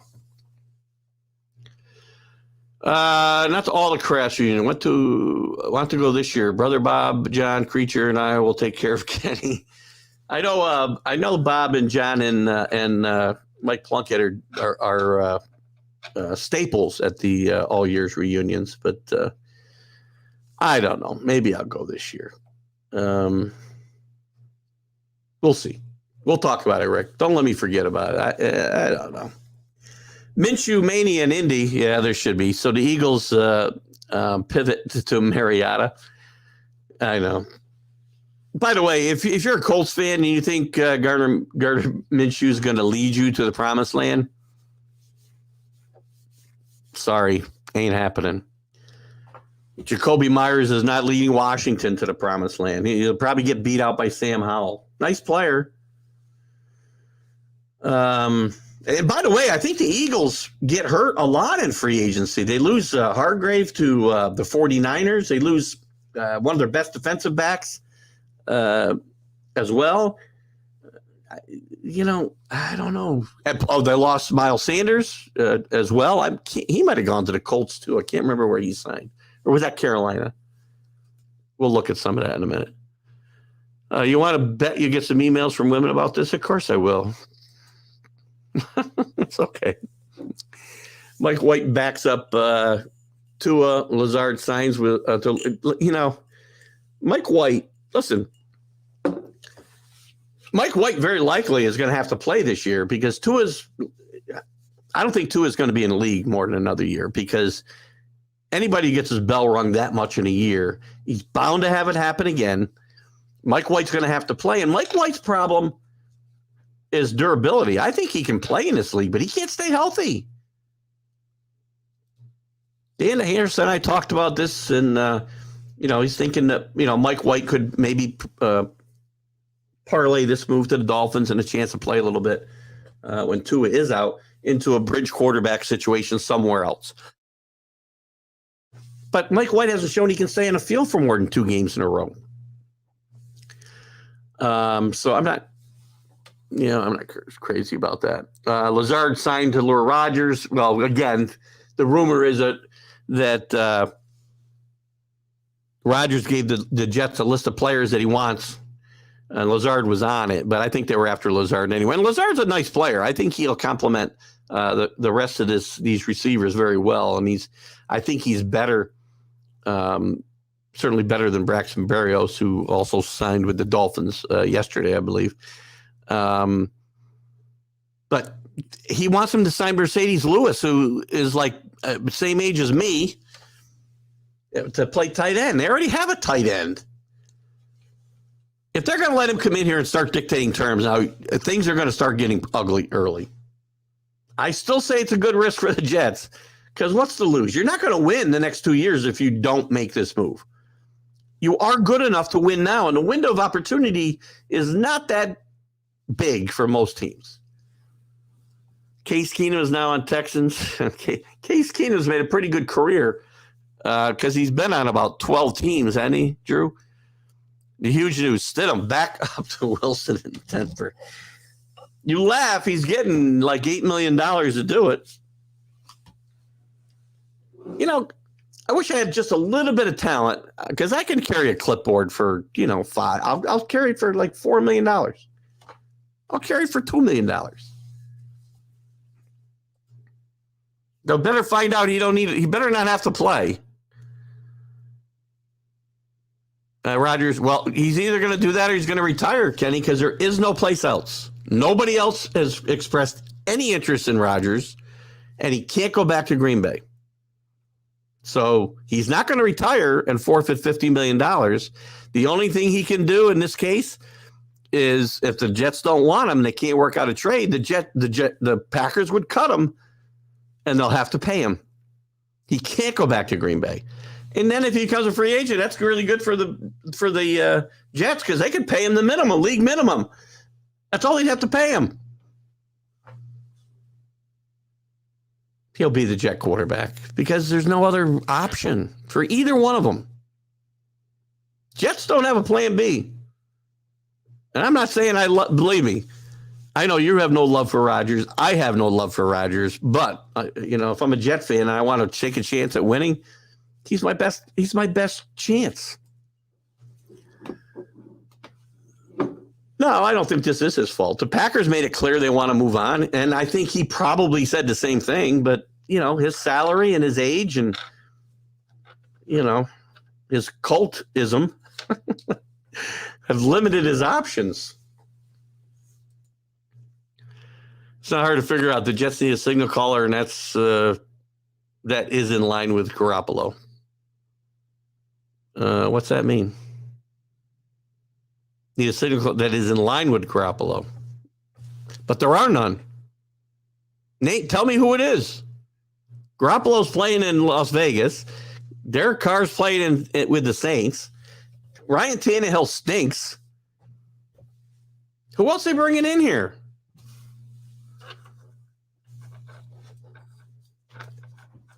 They're screwed. It's Rodgers or another lost season for the Jets. How do Philip Dorsett and Paris Campbell keep getting signed? Garoppolo to Vegas. Elliott release is not a surprise to me because of cap issues. And Pollard's a better player. They could bring Elliott back. Don't forget. Penny to the Eagles. No, Penny, he's another guy. If I'm the Eagles, I can't be choosing, and I know it's probably a salary thing, right? But I can't be choosing Penny over Sanders. Why do you break up a good thing over money? These guys have cap specialists where they can get away with anything and make them keep themselves under the cap. Philip Dorsett, by the way, I have to agree. How's this guy even in the league? I watch this guy play with the Patriots. He's no good. He was no good then. He's no good now. He's another guy who's been on about 10 teams. Unbelievable. You guys are doing a great job today. I don't even have to dive anything. We'll just go with your comments. Vikings have done a great job in free agency with major cap issues. Lost some longtime players, but your defense could not be any worse. Good moves. Let's take a look since you bring that up. Let's take a quick look. What'd I do? Where'd my page go? Oh, shit. Is it this one? What the hell? We'll just... I'll have to open up a new page. Hold on. It's got to be this one. There we go. All right, let's jump. Let's jump to your team, Rick, and see what they did. Anybody else wants to look at their team, just bring it up. Alexander Mattison agreed to terms to a 2-year deal with the Vikings. The Vikings' decision to guarantee Dalvin Cook's backup more than $6 million on the first official day of free agency led to an immediate question. What does that mean? Does that mean they're done with Cook? I don't think so. And he's right. This article is right here that they're low. The NFL teams are loath to pay real money to running backs just because of their short shelf life. It's hard to avoid the conclusion knowing the NFL teams are low to, as I said, pay real money to one running back, let alone two. Madison had the fewest touches of his career last season as Cook stayed healthy for all 17 games. Why would Madison return for another season of that? So that's interesting. Are the Vikings going to move on from Dalvin Cook? Now I can look at the rest of this. So who else did they sign here? We talked about Madison already. Udo, offensive tackle, agreed to terms on a one-year deal. Not bad. Dean Lowry, defensive tackle. Defensive tackles are getting paid quite a bit of money. What did he get? I don't see his money here. He signed a 2-year contract. I don't see the money in here, but defensive tackles are getting overpaid because there's really none. Well, there's a couple. It's a very weak draft for defensive tackles specifically. So defensive tackles have done pretty well in free agency. Byron Murphy, cornerback, good move. 2-year deal that includes a $7 million signing bonus and only a $1.1 million base salary for 23, which is important given Rick's comments about the salary cap. And he'll replace Patrick Peterson, who I'm sure was making a boatload more money than $1.1 million. Marcus Davenport, defensive end. Another nice pick. His sack totals, he's sacked 21, got 21 sacks in 5 seasons, but only half a sack last year. So not sure. His talent and production hasn't matched his draft position, but, it is it is somebody that, sometimes a little change of scenery can help in those areas. Austin Schlottman, offensive lineman. He'll stay in Minnesota. Greg Joseph, a kicker. Don't remember who their kicker was last year, but, Joseph is like pretty much every other kicker in the NFL. He goes through waves of being good and then being bad. Garrett Bradbury is center. He'll return on a 3-year deal. Good move there. Nick Mullins, he agreed to stay. I like Mullins is a good, solid backup. Can carry a clipboard as well as anybody. Long snapper Andrew DePola, he'll return to the Vikings. Josh Oliver has agreed to terms. I believe they're moving on from Irv Smith, who I think has trouble staying on the field, which is their big deal. And they signed a safety, Harrison Smith. That'll keep the defender with the team. Anything else? I think that's it. There's other stuff there, Rick. We can certainly jump into it. Brissett is definitely he's definitely the answer. Listen, Jacoby Brissett is another guy who should be in the NFL as a backup. He can come in and play a game or two if he has to, finish a game, and win those games. But he can't come in and play a significant amount of time or you're not going to win. Patriots knew that. The Colts figured that out. The Dolphins figured that out. The Browns not only brought him in to be a stopgap until the rapist came back.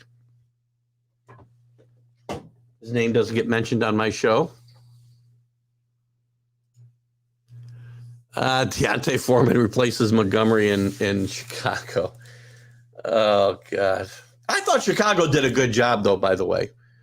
Chicago, let's look at that real quick because I really think Chicago did a good job this year. It's one of those teams, and I think you may see them make it leap forward next year. Let's get to Chicago so I can look at some of the stuff they did.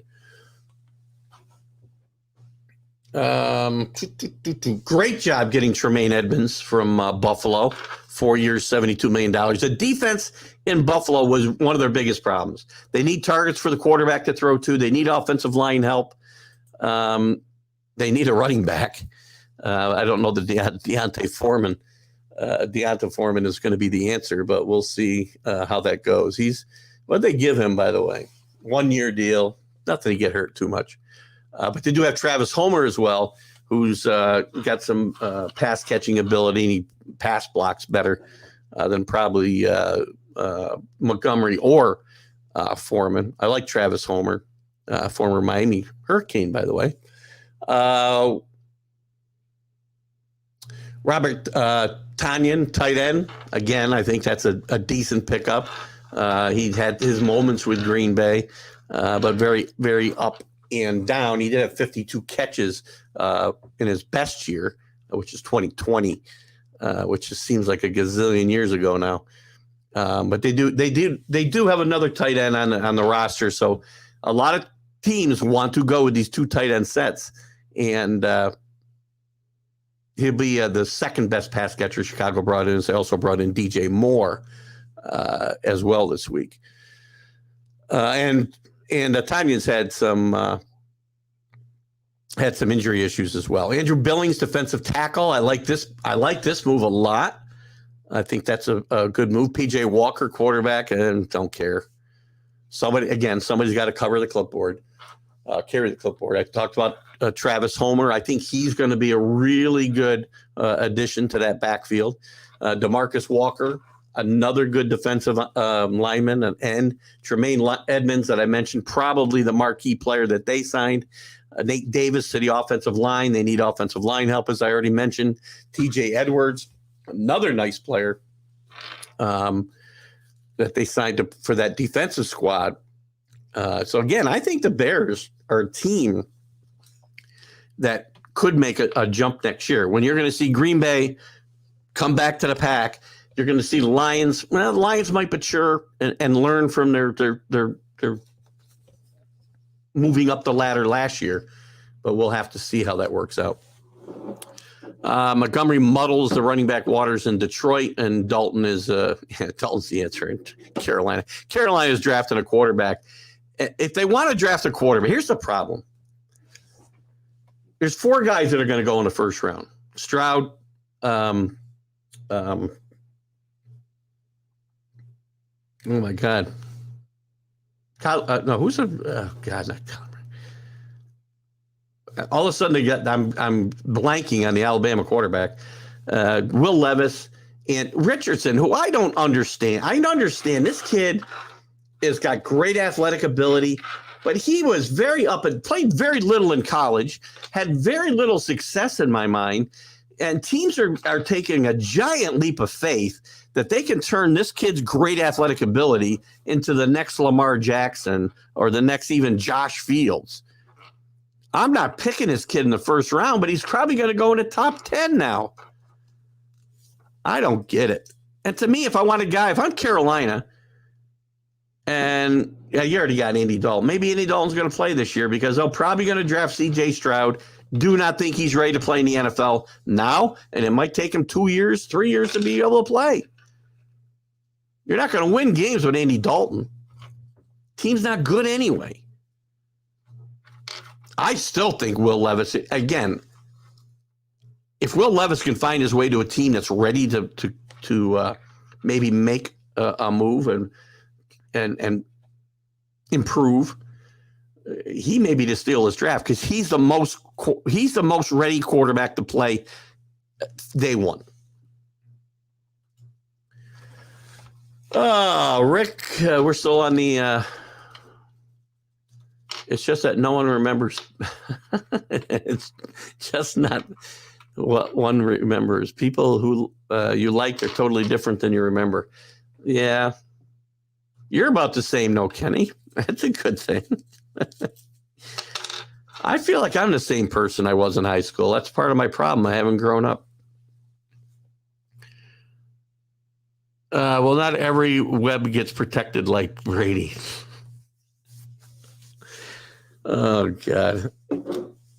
You guys are, it's so funny you guys think Brady got protected the way you think he did. Maybe you didn't watch him play this year under great duress, and he certainly didn't play well because he's not the player that he was. But Tom Brady got hit and creamed as much as any freaking quarterback in football through his Patriot career. Amazing. Chase Edmonds on the move yet again to Tampa Bay, and Darnold gets but Darnold's not going to get a chance though, Drew.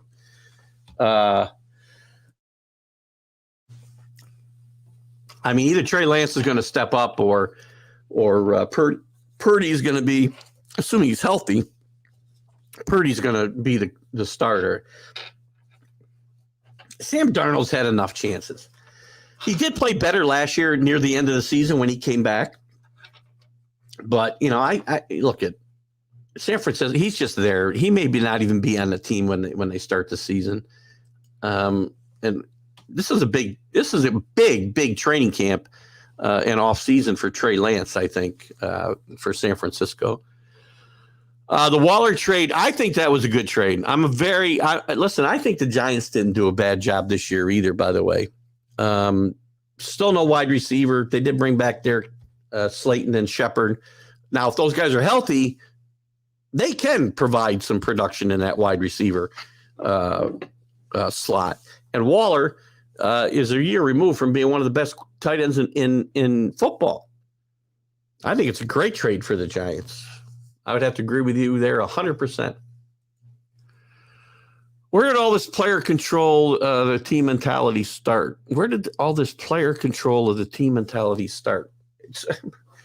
Well, I don't think there is a lot of it. Rodgers, I think, is the guy who started this. You know, some Yahoo's going to say Tom Brady. Tom Brady never controlled the team mentality. I mean, Tom Brady sacrificed for the team year after year in all his years with the Patriots. Aaron Rodgers never did that. I would think Aaron Rodgers is one of the first guys to really kind of start this type of nonsense. I'm sure he's not. I'm sure if we think hard enough, we'd find other guys, but feel free to throw some names up. Never. Well, I don't know. I mean, right now, I think they probably want a veteran, for the third string quarterback. And Hoyer's a good guy to have in the room. They probably can sign him for each less. Every time they've signed him, it's been for less money, Drew. They got Bailey Zappi to be the backup. So I think Hoyer, if there's a chance Hoyer comes back, and I do think Bill O'Brien and Bill Belichick are going to want a veteran presence in that quarterback room. So it could very well be Hoyer. And again, I've said this forever. Nobody carries a clipboard better than Brian Hoyer. Just don't let him put the clipboard down and pick up a football. Davenport with the Saints was the 12th pick. Yeah. Again, that's what I was saying. He again, I think it's a good risk, Rick. Because again, sometimes these kids, there's pressure on them from the rookie contract. There's pressure on their draft position to perform, and they're not in a good situation to do so. And maybe moving to a new scheme and a new coaching staff will help him. Kirk and Smith took huge pay cuts. Did Irv Smith come back? I didn't see him listed. Take a quick look maybe before we wrap up at the best free agents still out there. Snowing like crazy up on the mountain, Kenny says. I don't think we're getting any here. We had some flurries overnight. Nothing major.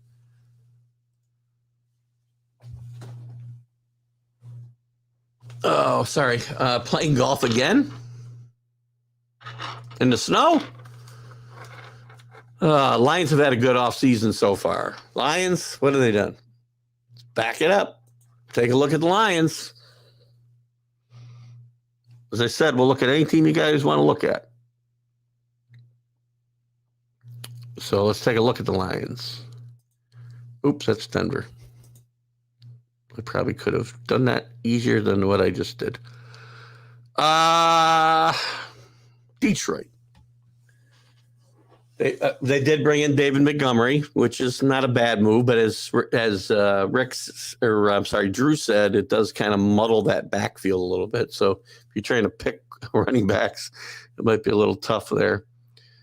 And I think Jamal Williams is either signed or is signing elsewhere. Did he sign? Let me see. Let me click on him. See, did he sign somewhere? I thought I saw that he signed. He signed with the Saints, it looks like. There you go. Not a bad place for Jamal. Let's see. Who else did they sign? Cameron Sutton, cornerback from Pitt. I think that's a good pickup for their defense. They need help on that defense for sure. And they picked up Emmanuel Mosley, Mosley from 49ers to play cornerback. Isaiah Buggs, another defensive tackle, getting paid this year. Not a bad move. All offense except for Montgomery. All defense except for Montgomery. Alex Anzalone. Help me out. Matt Nielsen, offensive line. John Kaminsky, defensive end. Graham Gaslow, a guard. Craig Reynolds, running back. Will Harris, cornerback. I like Will Harris. That's not a bad deal there. Michael Badgley, kicker. Again, he kicked a former Miami Hurricane, by the way.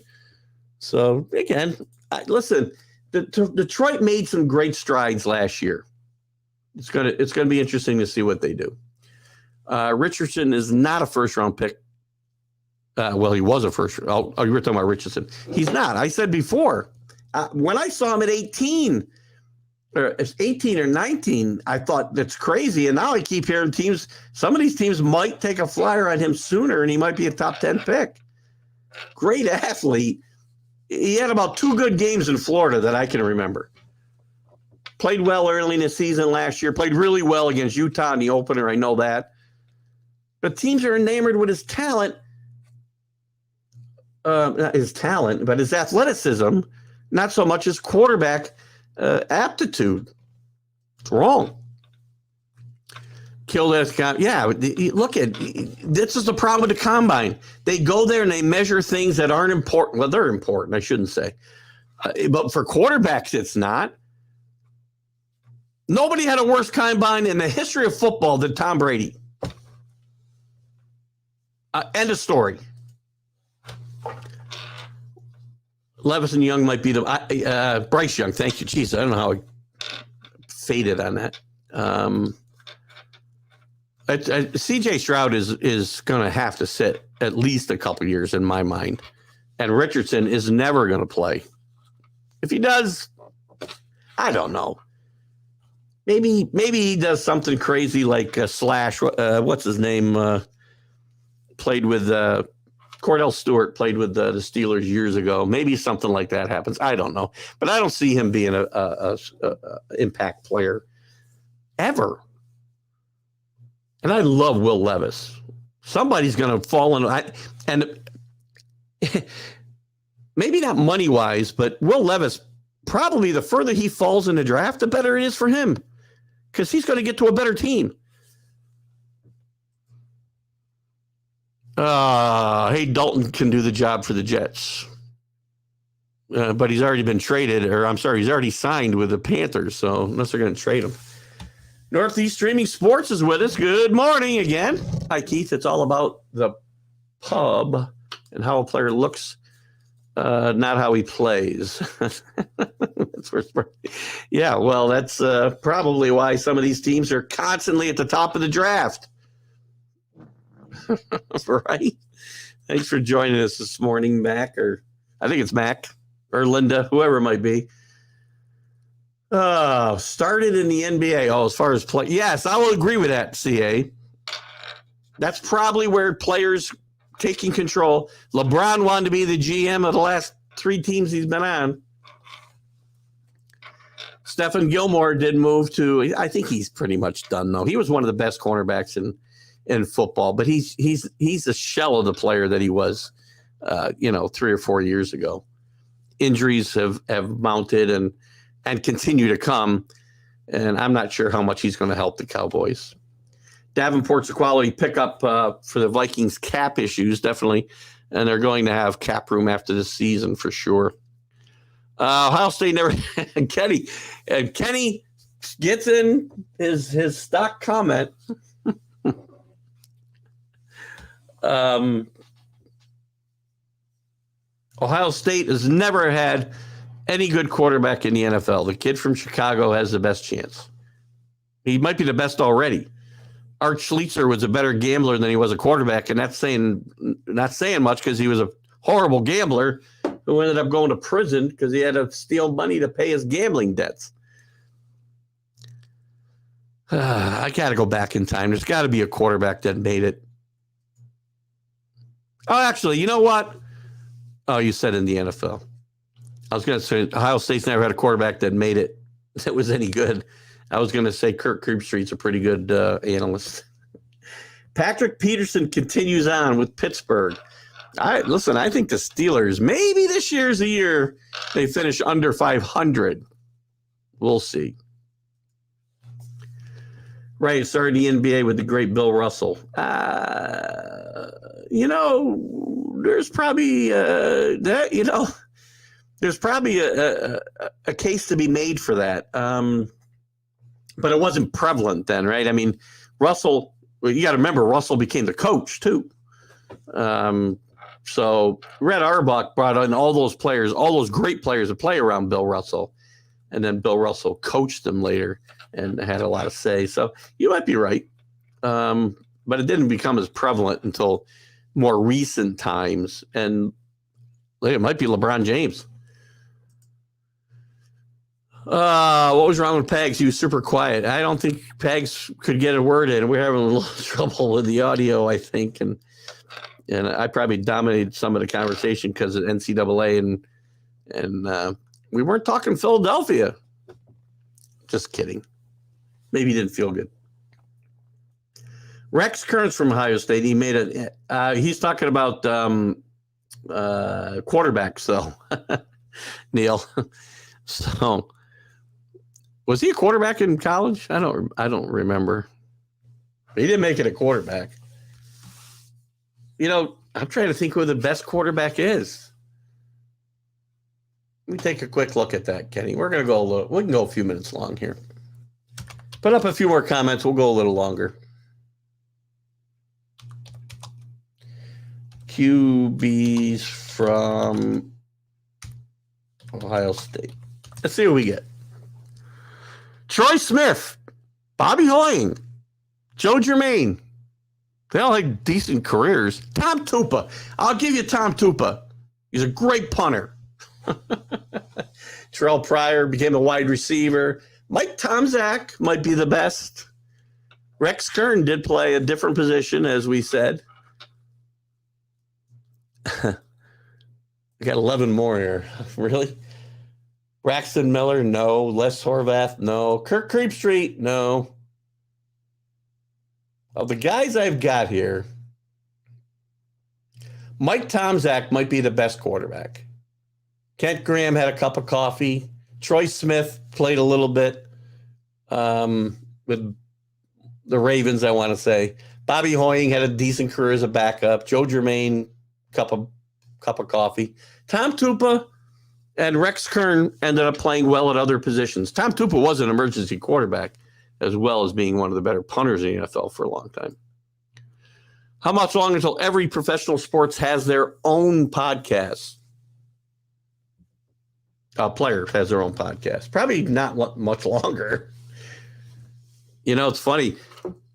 I'm sure. Look at there's tens of millions of podcasts out there now. It's hard to get seen, right? It's hard. That's why it's hard to get traction and make any money. That's why it'd be great, you guys. I don't know what the star situation is. Somebody go. You probably got to pay for it. So if you got to pay for it, I don't want you to worry about it. If it's something that's cheap, you want to send me some stars. Send TGI Sports Talk some stars. Hey, I don't know. Maybe there's some real money in it. I have no idea. I do this for the love of it. Whatever. It's fun for me. Tomczak is rated as the best quarterback. I would say I didn't see any ratings, but I'm not surprised at that. I would say Mike Tomczak would be the greatest. The greatest. That's a bad word. The best quarterback to come out of there. Who's the best remaining free agents? That's what I wanted to take a quick look at. Then we're going to wrap it up. Guys, a few more comments. Put them out there. I'm a little surprised Dalton Schultz has not signed anywhere, by the way. And probably he's going to command a better contract than the Patriots would play. But I would rather see Dalton Schultz play with the Patriots than I would the guys they have right now. C.J. Gardner-Johnson, safety from the Eagles. He had 6 interceptions last year. He only played 12 games. Bobby Wagner, inside linebacker, still out there. A little long in the tooth at 33 years old. I am sure Bobby Wagner will hook on somewhere. Odell Beckham Jr., I really believe that he's running some kind of scam on everybody. Whole second half of the season last year, where's Odell Beckham going to sign? Is it going to be Buffalo? Is it going to be Dallas? Is it going to be the Rams? Is it going to be...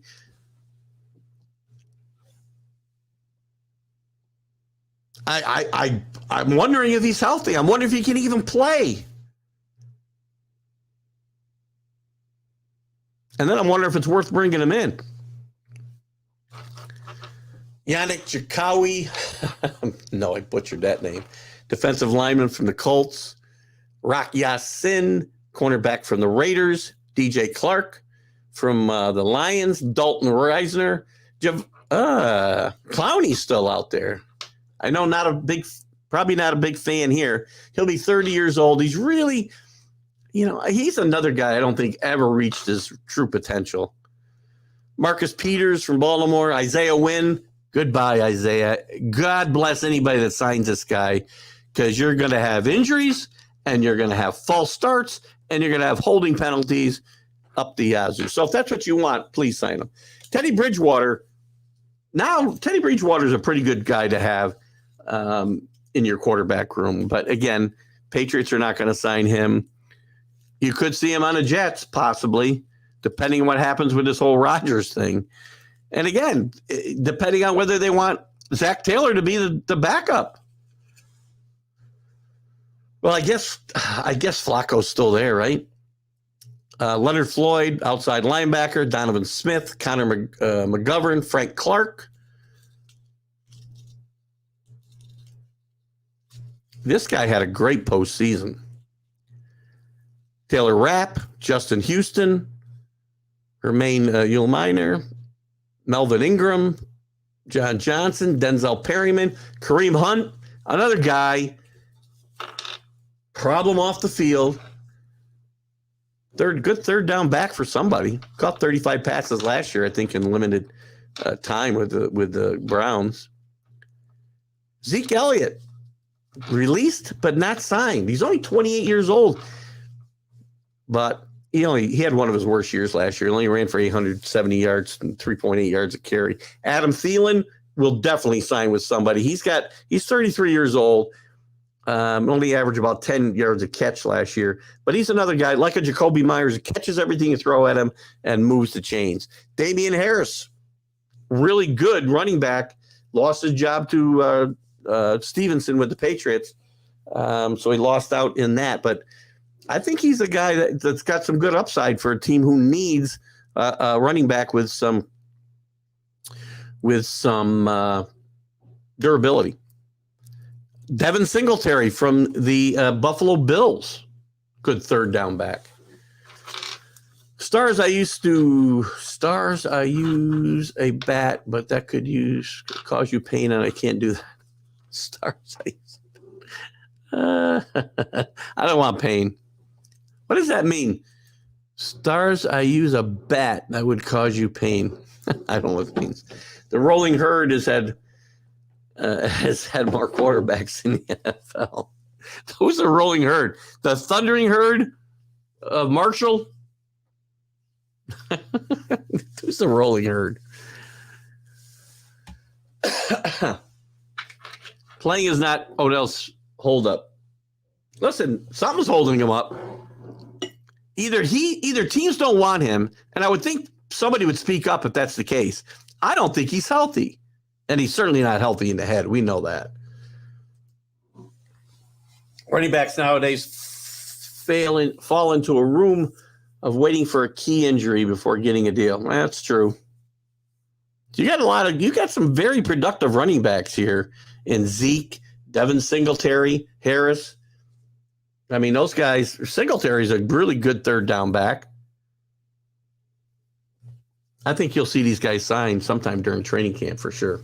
But that's going to be it today, guys. Hey, it's been a great show. I want to thank all of you guys. Have been awesome today participating, rolling through the show. I have a lot of fun doing this when it goes here.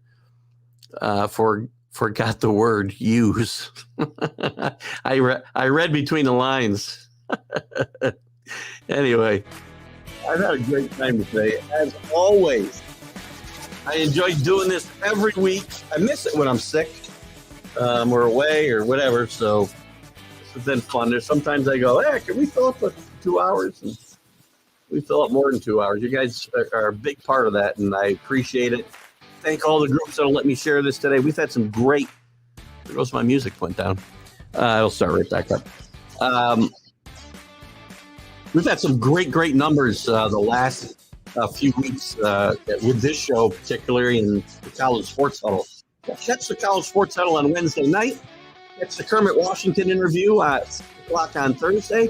Are You Serious on Friday? We'll be right back here next Sunday We'll be down to the Final Four. We'll be down to two in the Final Four that day. We'll talk to you guys next week. Have a great Sunday. Enjoy the basketball. Enjoy the WBC semifinals, USA and Cuba. Have a great weekend.